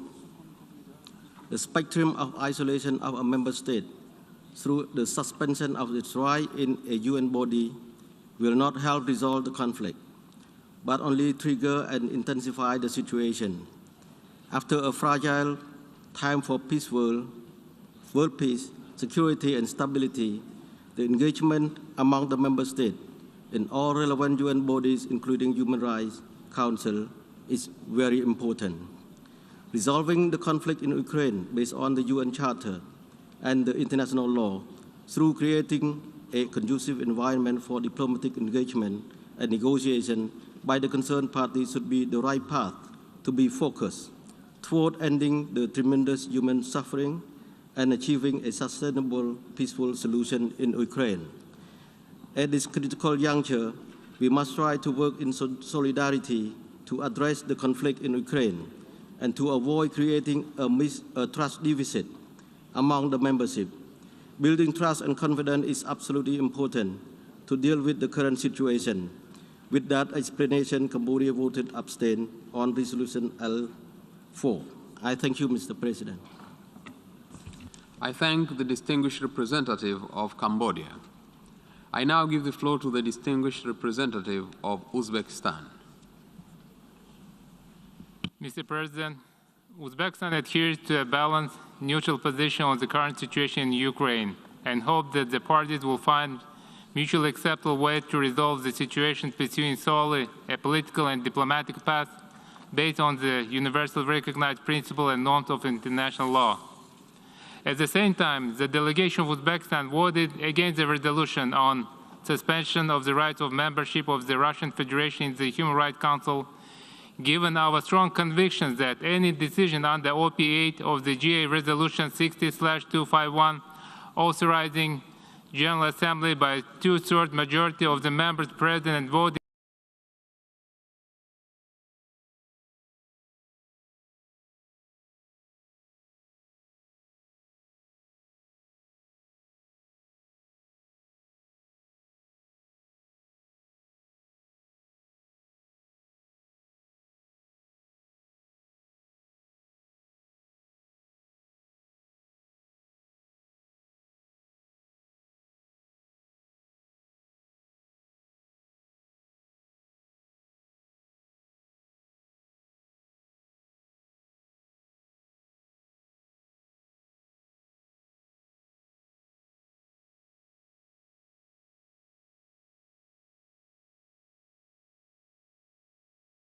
Monitor developments, including the humanitarian situation on the ground.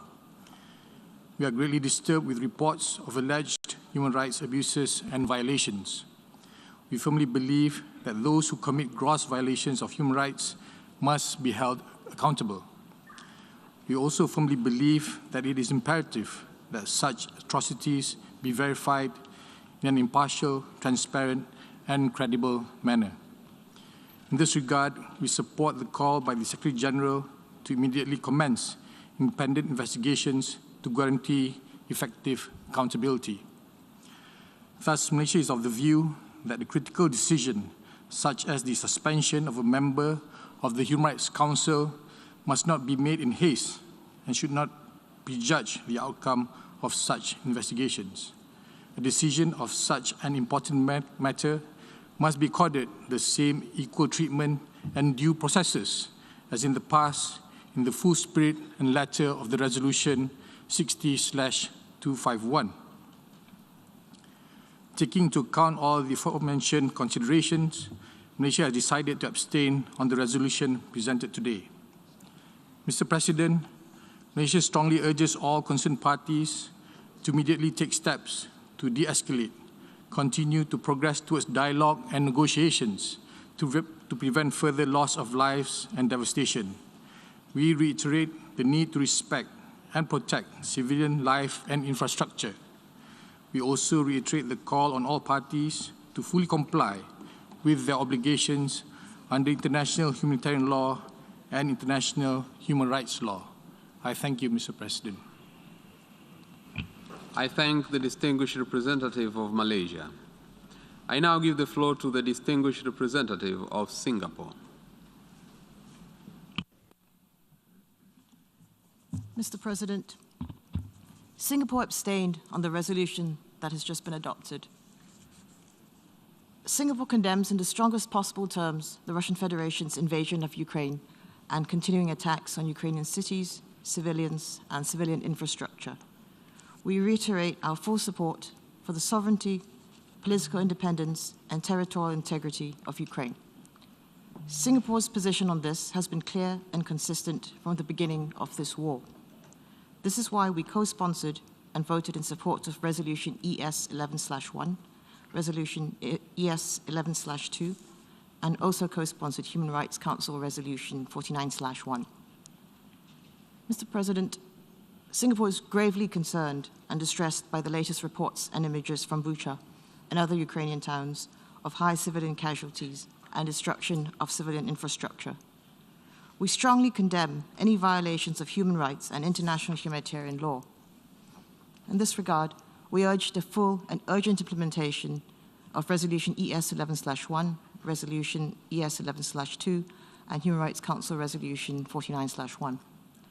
In particular, we note the establishment of an independent International Commission of Inquiry to investigate all alleged violations of abuses of human rights in Ukraine and await the completion of its work and its findings. There must be accountability for any gross and systematic human rights violations that have taken place in the war in Ukraine. We urge all parties to cooperate with the Commission and allow full and unhindered access for the Commission to gather evidence and conduct its work. We must spare no effort to protect the civilian population in Ukraine and to ensure safe and unhindered humanitarian access to all those in need. We continue to call on the Russian Federation to cease its offensive military operations immediately, to remain engaged in meaningful negotiations with Ukraine, and to work towards a peaceful settlement in accordance with the UN Charter and international law. Thank you, Mr. President. I thank the distinguished representative of Singapore. I now give the floor to the distinguished representative of Brunei Darussalam. Bismillahirrahmanirrahim. Mr. President, Brunei Darussalam expresses concern over the escalation of tension and military action in Ukraine and continues to closely monitor developments in the country.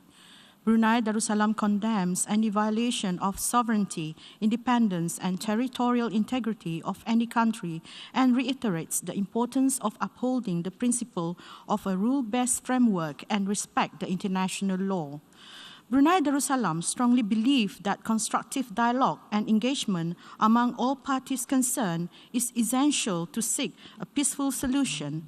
We further believe that the suspension of member states is counterproductive in addressing any concern and may further aggravate the already dire situation. Brunei Darussalam reiterates the importance of diplomacy and further calls on all parties directly involved to de-escalate tension and settle all differences by peaceful means without resorting to the threat or use of force in accordance with the UN Charter and international law in the interest of maintaining international peace and stability. I thank you, Mr. President. I thank the distinguished representative of Brunei Darussalam. I now give the floor to the distinguished representative of Kuwait.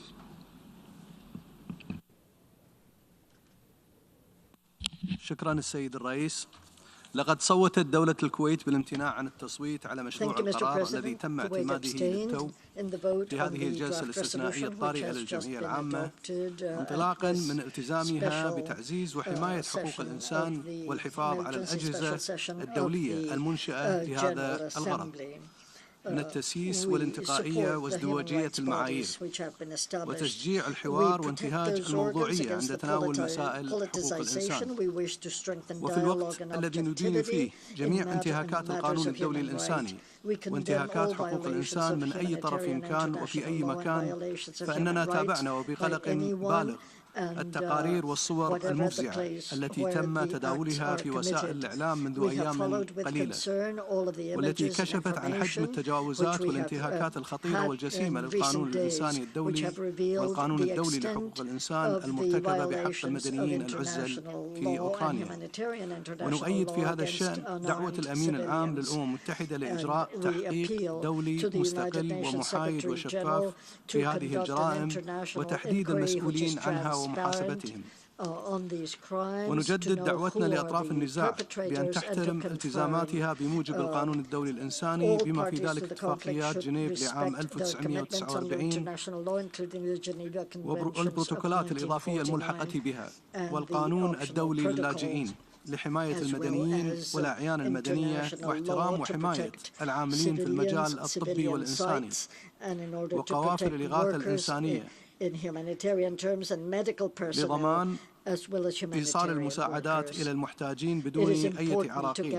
ونشيد هنا بجهود الأمم المتحدة ووكالاتها المتخصصة لتخفيف المعاناة الإنسانية الناجمة عن استمرار الأعمال العدائية ومنع تفاقمها. السيد الرئيس، منذ بداية اندلاع الحرب والعمليات العسكرية في أوكرانيا أكدت الكويت على موقفها المبدئي والثابت في الالتزام بمبادئ ميثاق الأمم المتحدة الداعية لاحترام سيادة الدول واستقلالها وسلامتها الإقليمية وعدم التدخل في الشؤون الداخلية والامتناع عن استخدام القوة أو التهديد باستخدامها والعمل على حل النزاعات بالطرق والوسائل السلمية. ونجدد هنا الدعوة إلى وقف فوري للأعمال العدائية واستمرار المفاوضات بين الأطراف المعنية من أجل التوصل إلى تسوية سلمية وتجنيب المنطقة والعالم تداعياتها السلبية الاقتصادية والإنسانية. وشكرا السيد الرئيس. from any serious repercussions. Thank you. I thank the distinguished representative of Kuwait. I now give the floor to the distinguished representative of Kyrgyzstan. Mr. President, according to paragraph 8 of the UN General Assembly Resolution 60/251, Human Rights Council, the General Assembly may suspend the rights of membership in the Human Rights Council of a member of the Council that commits gross and systematic violations of human rights. This paragraph requires that there should be confirmed facts of gross and systematic violations of human rights. Our position at the moment is that we should wait for the results of impartial investigations into all possible gross and systematic violations of human rights in Ukraine, including the results of the investigation of the Independent International Commission of Inquiry, established by the resolution of the UN Human Rights Council number 49/1. We are following the situation in Ukraine with great concern. It is especially alarming that fraternal peoples are involved in this conflict and human casualties could not be avoided. We express our grave concern over the deteriorating humanitarian situation in Ukraine. In this regard, it is important to ensure the full protection of civilians, primarily women and children, as well as medical and humanitarian personnel. What is happening today, it is a real tragedy, the occurrence of which, unfortunately, was allowed by the entire world community. Kyrgyzstan expresses the opinion that the text of the draft resolution under consideration today on the suspension of membership of the Russian Federation in the UN Human Rights Council is characterized as politically driven. We are in favor of conducting an independent investigation, examining the results and facts provided by both sides. Mr. President, our position is clear. Any conflict must be resolved exclusively by political and diplomatic means, including through the creation of new formats and mechanisms. I thank you. I thank the distinguished representative of Kyrgyzstan. I now give the floor to the distinguished representative of Algeria. Thank you, Mr. President.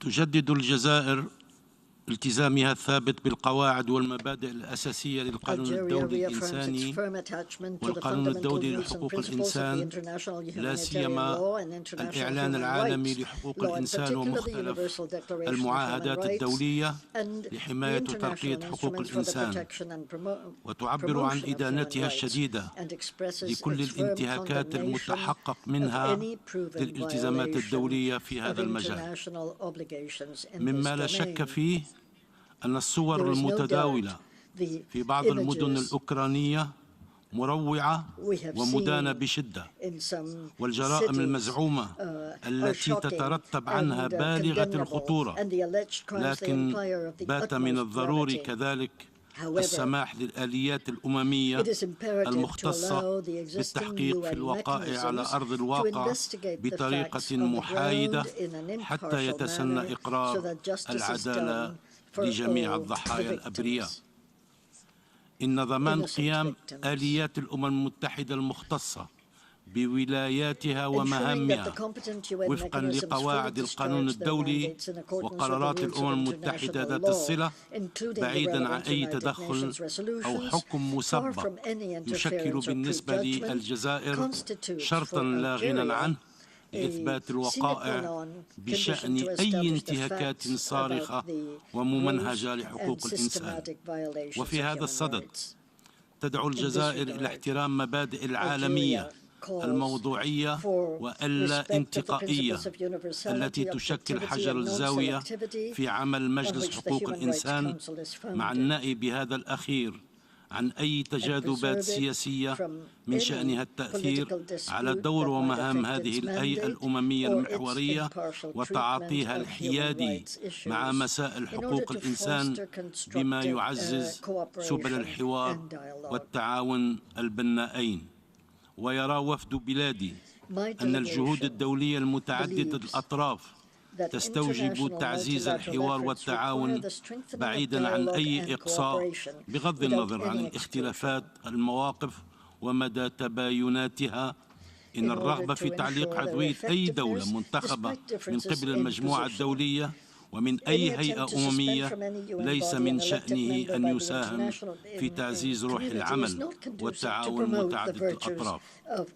إن الجزائر التي تؤكد مجددا دعمها للمفاوضات المباشرة بين روسيا وأوكرانيا من أجل وقف العمليات العسكرية والتكفل العاجل بالأزمة الإنسانية تجدد دعوتها لتكثيف الجهود الدبلوماسية الدولية الرامية لحل الأزمة الراهنة بما يمكن من منع الانهيار المتزايد للمعايير الدبلوماسية والتوصل في أقرب وقت ممكن إلى حل سياسي يضمن الحفاظ على سيادة الدول وسلامة أراضيها ومصالحها الحيوية المشروعة.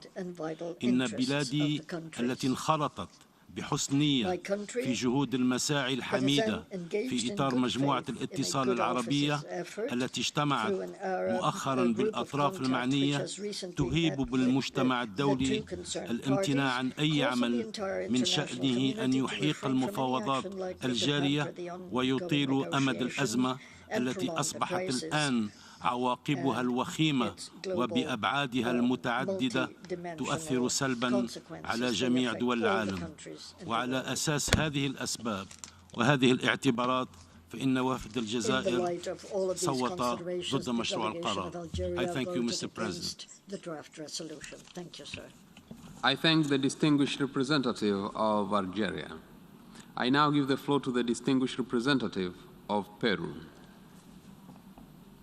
Gracias, señor presidente. Thank you, Mr. President. El Perú ha votado a favor del proyecto A/ES-11/L4, pensando en las víctimas y en el entendido que la decisión adoptada se fundamenta en las facultades generales de la Asamblea General contenidas en el artículo 10 de la Carta y de manera específica en el artículo 8 de la Resolución 60/251 de la Asamblea, que la faculta con una mayoría de 2/3 a suspender la membresía de un Estado miembro en el Consejo de Derechos Humanos cuando éste haya incurrido en graves y sistemáticas violaciones a los derechos humanos.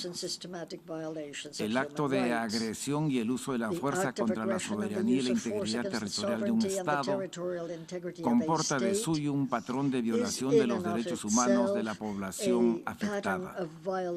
El gobierno del Perú considera que este procedimiento, aplicado por segunda vez en la historia del Consejo de Derechos Humanos, debe ejercerse sin ningún criterio de selectividad ni discriminación de naturaleza alguna. La suspensión en el futuro debería invocarse en toda situación análoga al presente caso, donde concurran los actos de uso de la fuerza, violación de la integridad territorial de otro Estado y violaciones de los derechos humanos. En ese contexto, el de una resolución adoptada en el ámbito de las responsabilidades y el mandato de la Asamblea General, el gobierno del Perú considera que ella no prejuzga las acciones de tutela que están realizando o pueden realizar los diversos mecanismos del Consejo de Derechos Humanos.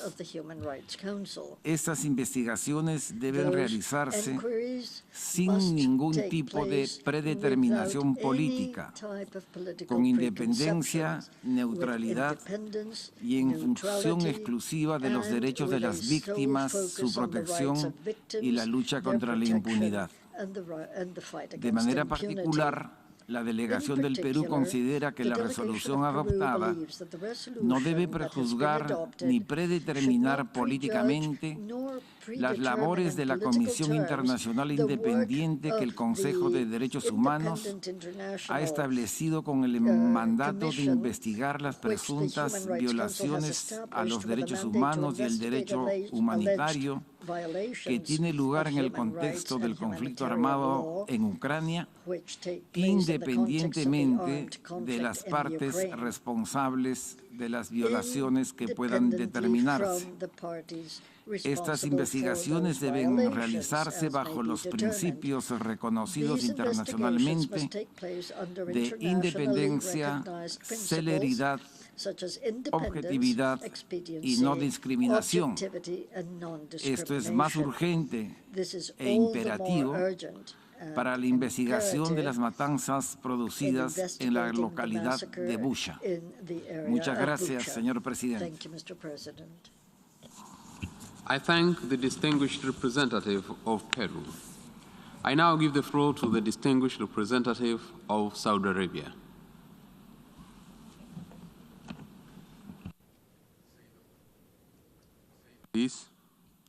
لقد امتنع وفد المملكة العربية السعودية عن التصويت على مشروع القرار المعنون بتعليق عضوية روسيا لدى مجلس حقوق الإنسان لكون هذا الإجراء يشكل سابقة تهدد العمل المتعدد الأطراف وتنافي مبادئ القانون الدولي ويؤثر على عمل المنظمات الدولية وشموليتها واستقلاليتها.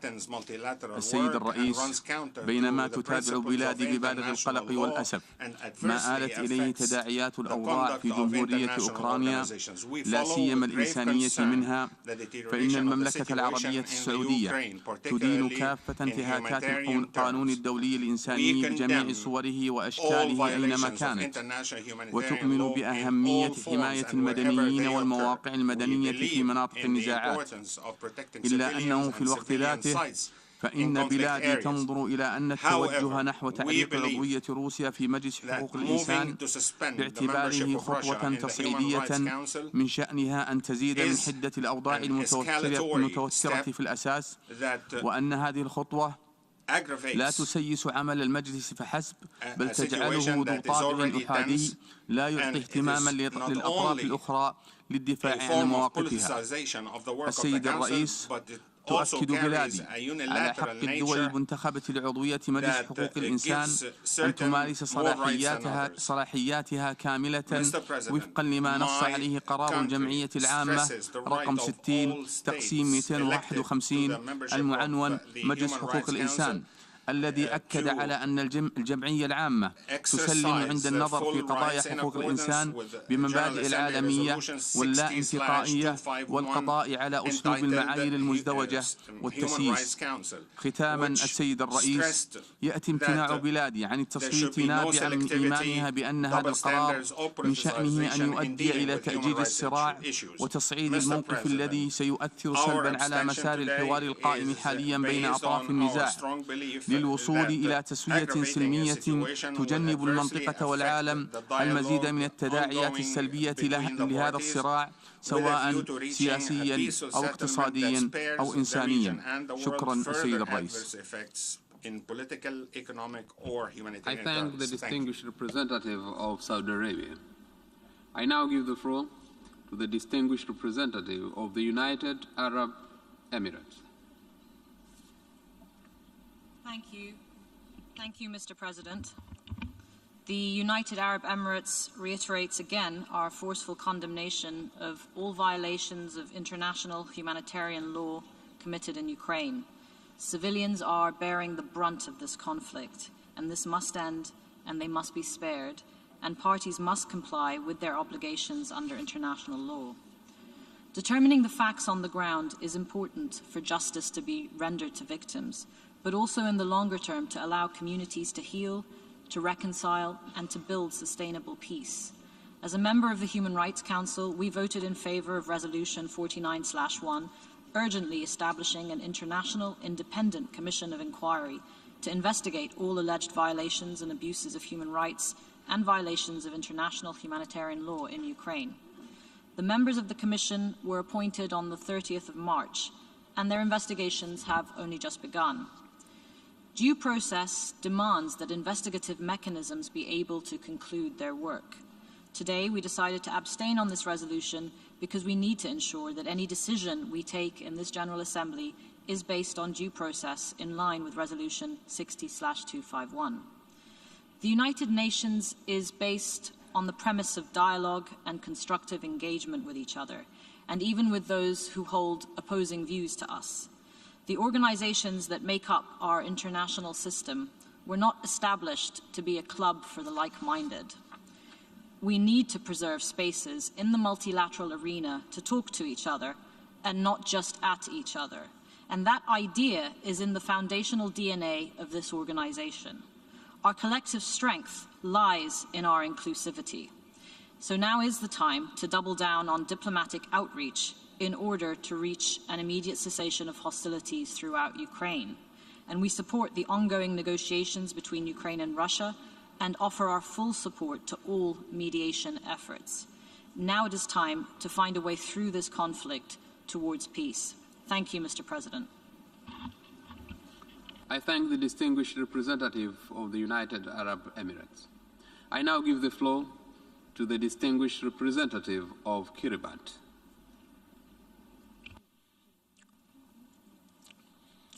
Thank you, Mr. President, and thank you for convening us on this emergency session to deliberate on a draft resolution that's already been passed, which has the effect of suspending a member of the Human Rights Council in line with the provision in a past General Assembly resolution that allows the General Assembly to suspend the rights of a member to sit and participate in the Human Rights Council if such member has committed gross violations of human rights. Having listened intently to the reasoning advanced from the two sides of this issue, Kiribati decided to vote in support of the resolution on the following grounds. First, the images of hundreds or thousands of human beings killed, of innocent human beings killed in Ukraine during the course of the past 42 days is a heart and soul-breaking nightmare for all normal, conscientious, and peace-loving human beings. And we do join all peace-loving people of the world in their prayers and calls for a speedy ending to the conflict through friendly and diplomatic dialogue between the parties.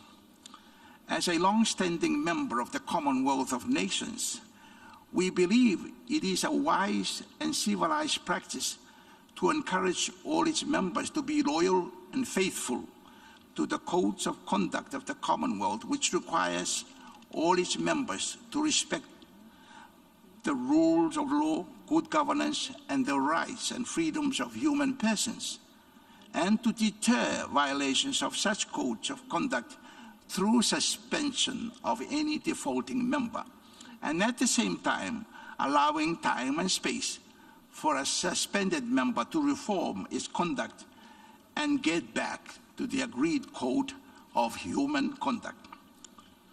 This practice has worked very well in the Commonwealth for decades, and we believe it can also work well for the United Nations on any member who is seen by an overwhelming majority of members to have seriously digressed from the codes of conduct for UN membership.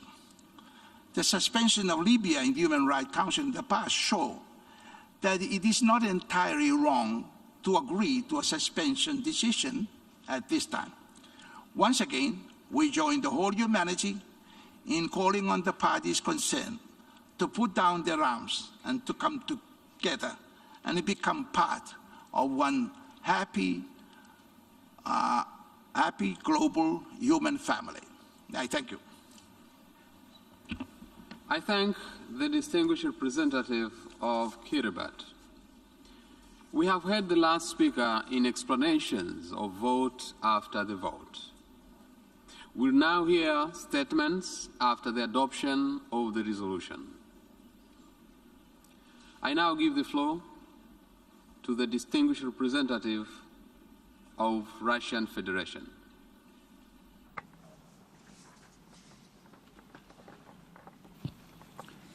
Thank you, Mr. President. Российская сторона рассматривает принятую Генеральной Ассамблеей ООН резолюцию о приостановлении членства Российской Федерации в Совете ООН по правам человека в качестве неправомерного и политически мотивированного шага в целях демонстративного наказания суверенного государства-члена ООН, осуществляющего независимую внутреннюю и внешнюю политику. Я уполномочен сделать следующее заявление. Российская Федерация приняла решение о досрочном прекращении 7 апреля 2022 года своих полномочий членов Совета ООН по правам человека. Россия всегда рассматривала Совет ООН по правам человека в качестве важного компонента универсальной системы поощрения и защиты прав человека, главная роль которого заключается в содействии развитию конструктивного и максимально деполитизированного международного диалога по ключевым вопросам правозащитной повестки дня. К сожалению, в современных условиях Совет фактически монополизирован одной группой государств, использующих его в своих конъюнктурных целях.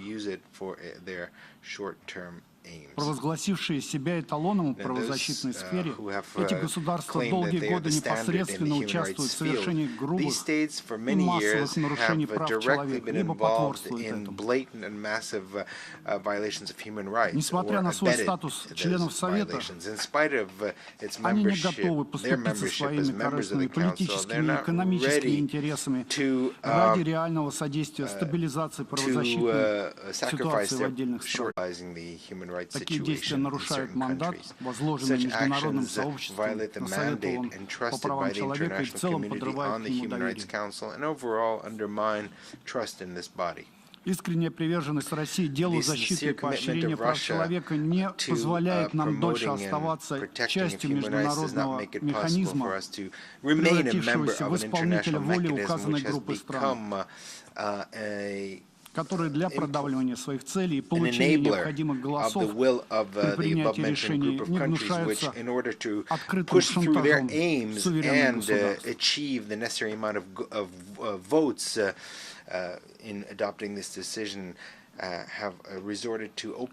Принятое нами решение досрочно прекратить членство в Совете ООН по правам человека не является отступлением от международных обязательств России в правозащитной сфере. Российская Федерация и далее намерена вносить весомый вклад в укрепление конструктивного диалога по правам человека, вовлечение всех заинтересованных сторон в процесс коллективной выработки и принятия решений, отвечающих интересам всех групп государств. Я благодарю вас, господин председатель.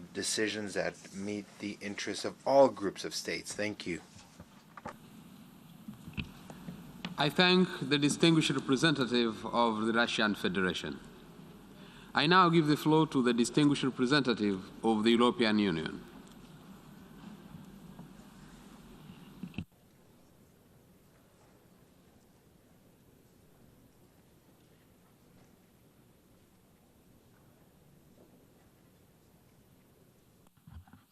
Thank you, Mr.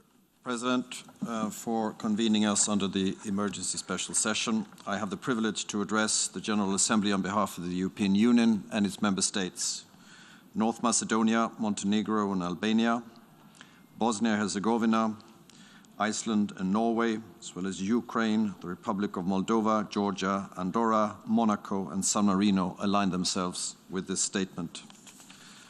Mr. President, the scale and gravity of Russia's violations of international human rights law and international humanitarian law, as well as the violations of the UN Charter and the territorial integrity and sovereignty of another state, Ukraine, call for strong, united international response. Russia is responsible for a horrific number of casualties, human suffering, and forced displacements.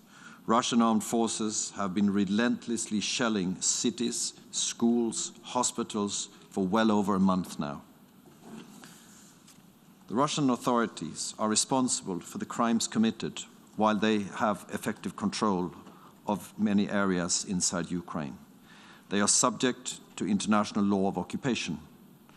The European Union supports all measures to ensure accountability for human rights violations and violations of international humanitarian law in Ukraine by Russian armed forces. The perpetrators of war crimes and other serious violations, as well as the responsible government officials and military leaders, will be held accountable. Today, this Assembly has decided that for now the Russian Federation is suspended from the Human Rights Council. Membership in that council is and shall remain open to all member states of the United Nations. But those members commit to uphold the highest standards in the promotion and protection of human rights. Russia has violated those criteria through its activities in Ukraine. The decision to suspend the Russian Federation, which the EU and its member states have supported today, implements the 2006 General Assembly resolution establishing the Human Rights Council, which foresees suspension of members that commit gross and systematic violations of human rights. Suspension is necessary to uphold the integrity of the Human Rights Council, the authority of the General Assembly, and the credibility of the UN human rights system. The rare decision this Assembly has taken today sends a strong signal of accountability and hopefully will help preventing and discouraging more violations of human rights. For the third time in a month, the UN General Assembly has adopted a resolution on Ukraine by a clear majority. Once again, the international community stands in solidarity with the people of Ukraine and all other people affected by the war of Russian aggression.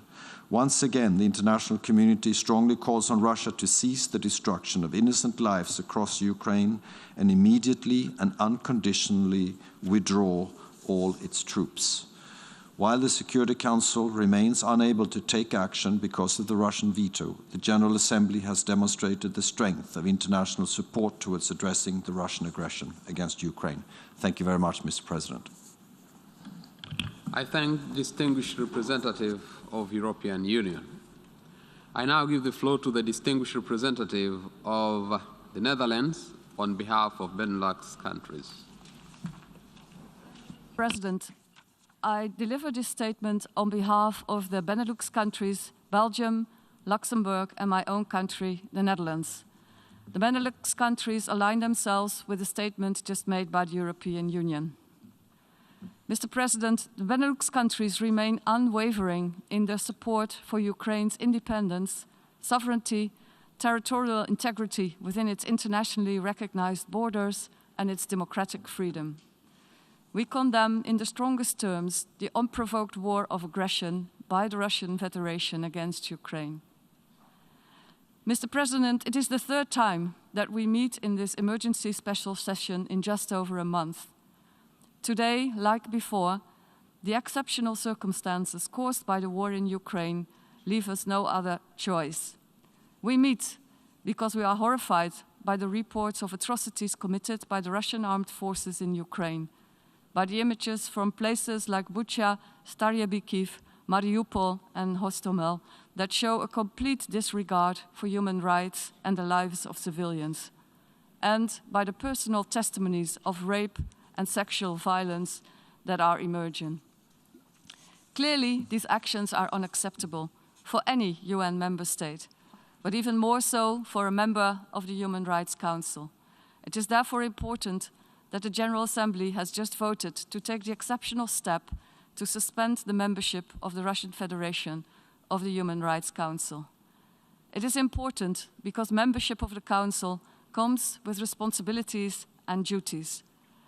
Resolution 60/251, which established the Council, clearly states that Council members shall, and I quote, uphold the highest standards in the promotion and protection of human rights. Holding a seat in the Human Rights Council is not a free ride. The Benelux countries, as recent and current members of the Human Rights Councils, are strong supporters of its mandate, and we note that members sign up to a heightened level of public scrutiny and commit to engage with the Council in a spirit of dialogue, cooperation, and self-reflection, grounded in a desire to use their membership to strengthen the enjoyment of human rights at home and abroad. It is clear that with its actions in Ukraine, the Russian Federation is failing its responsibilities as a member of the Human Rights Council. But, Mr. President, this is not just about the Human Rights Council. What is at stake is the credibility of the UN as a whole. The UN Secretary General, in his statement to the Security Council on Tuesday, clearly stated that the war in Ukraine is one of the greatest challenges ever to the international order and the global peace architecture that was founded on the United Nations Charter. That is what is at stake if we allow the Russian Federation to commit these crimes without consequences. In its resolution on March the 2nd, the General Assembly called upon the Russian Federation to abide by the principles set forth in the Charter. And yet, we are confronted with the opposite, further violations of that same Charter. Mr. President, my final point is on accountability. I am repeating the call by the UN Secretary General and the High Commissioner for Human Rights that all efforts be made to ensure an independent and effective investigation into what happened in Bucha and other places. We therefore fully support the work of the Commission of Inquiry that was established by the Human Rights Council and the essential role of the International Criminal Court when it comes to investigating possible war crimes, crimes against humanity, and genocide. These efforts complement the investigations undertaken by the Prosecutor General of Ukraine, which the EU stands ready to support. So let's be clear. The perpetrators of these crimes are being watched and evidence is being compiled with a view to their prosecution. We owe it to the victims and the family to find the truth and to provide justice and accountability. Mr. President, there is of course a solution to stop these atrocities.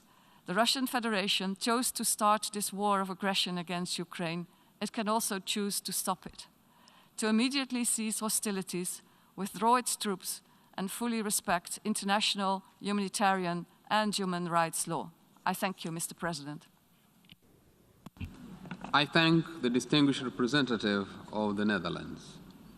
I now give the floor to the distinguished representative of Lithuania on behalf of the Baltic countries. United Kingdom, point of order. So, point of order. There is a point of order requested by the United Kingdom, and I would wish now to give the floor to the United Kingdom for the point of order. Many thanks, Mr. President. We're very sorry to take the floor and interrupt the flow of statements, but we would like to seek urgent clarification from the Russian delegation as to what precisely they just said in their statement. This General Assembly voted just a few moments ago to suspend them from the Human Rights Council, and that is now done. But it seemed to us that they were suggesting that they were also withdrawing from the Human Rights Council, which has a different effect. Now, setting aside the fact that that sounds like someone who has just been fired, tendering their resignation, may we just ask the Russian delegation to be precise on this point? Are they going to be sending a note verbale to member states and to the relevant authorities indicating their full and formal withdrawal from the Human Rights Council for the remainder of their term? We think that has a different effect in terms of the next actions that need to be taken and their status. Thank you, Mr. President.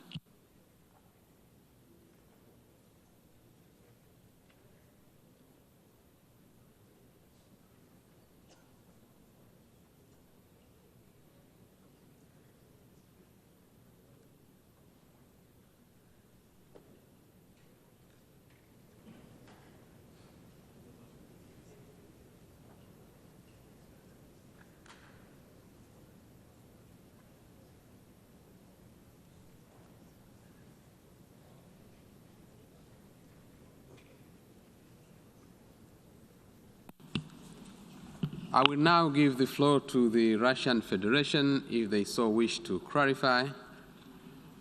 You have the floor.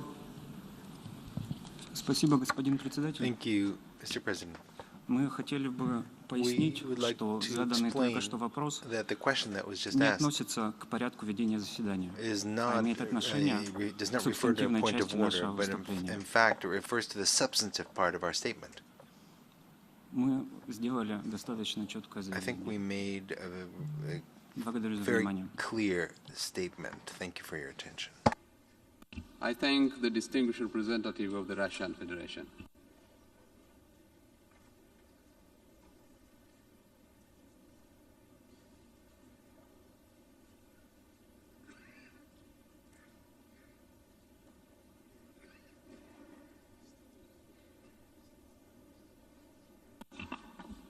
I note that France is asking the floor for the point of order, and I give the floor to the distinguished representative of France.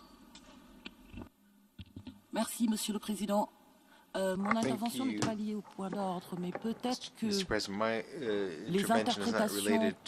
interprètes pourraient donner la précision. Nous pensons qu'il y a une divergence entre la version anglaise et la version française, puisque nous avons posé la question également de ce qu'était réellement la déclaration de la Fédération de Russie. Merci. I thank the distinguished representative of France for the statement. We have heard the last speaker in the statement after adoption of for this meeting. We shall hear the remaining speakers this afternoon at 3 p.m. in this hall. The meeting is adjourned.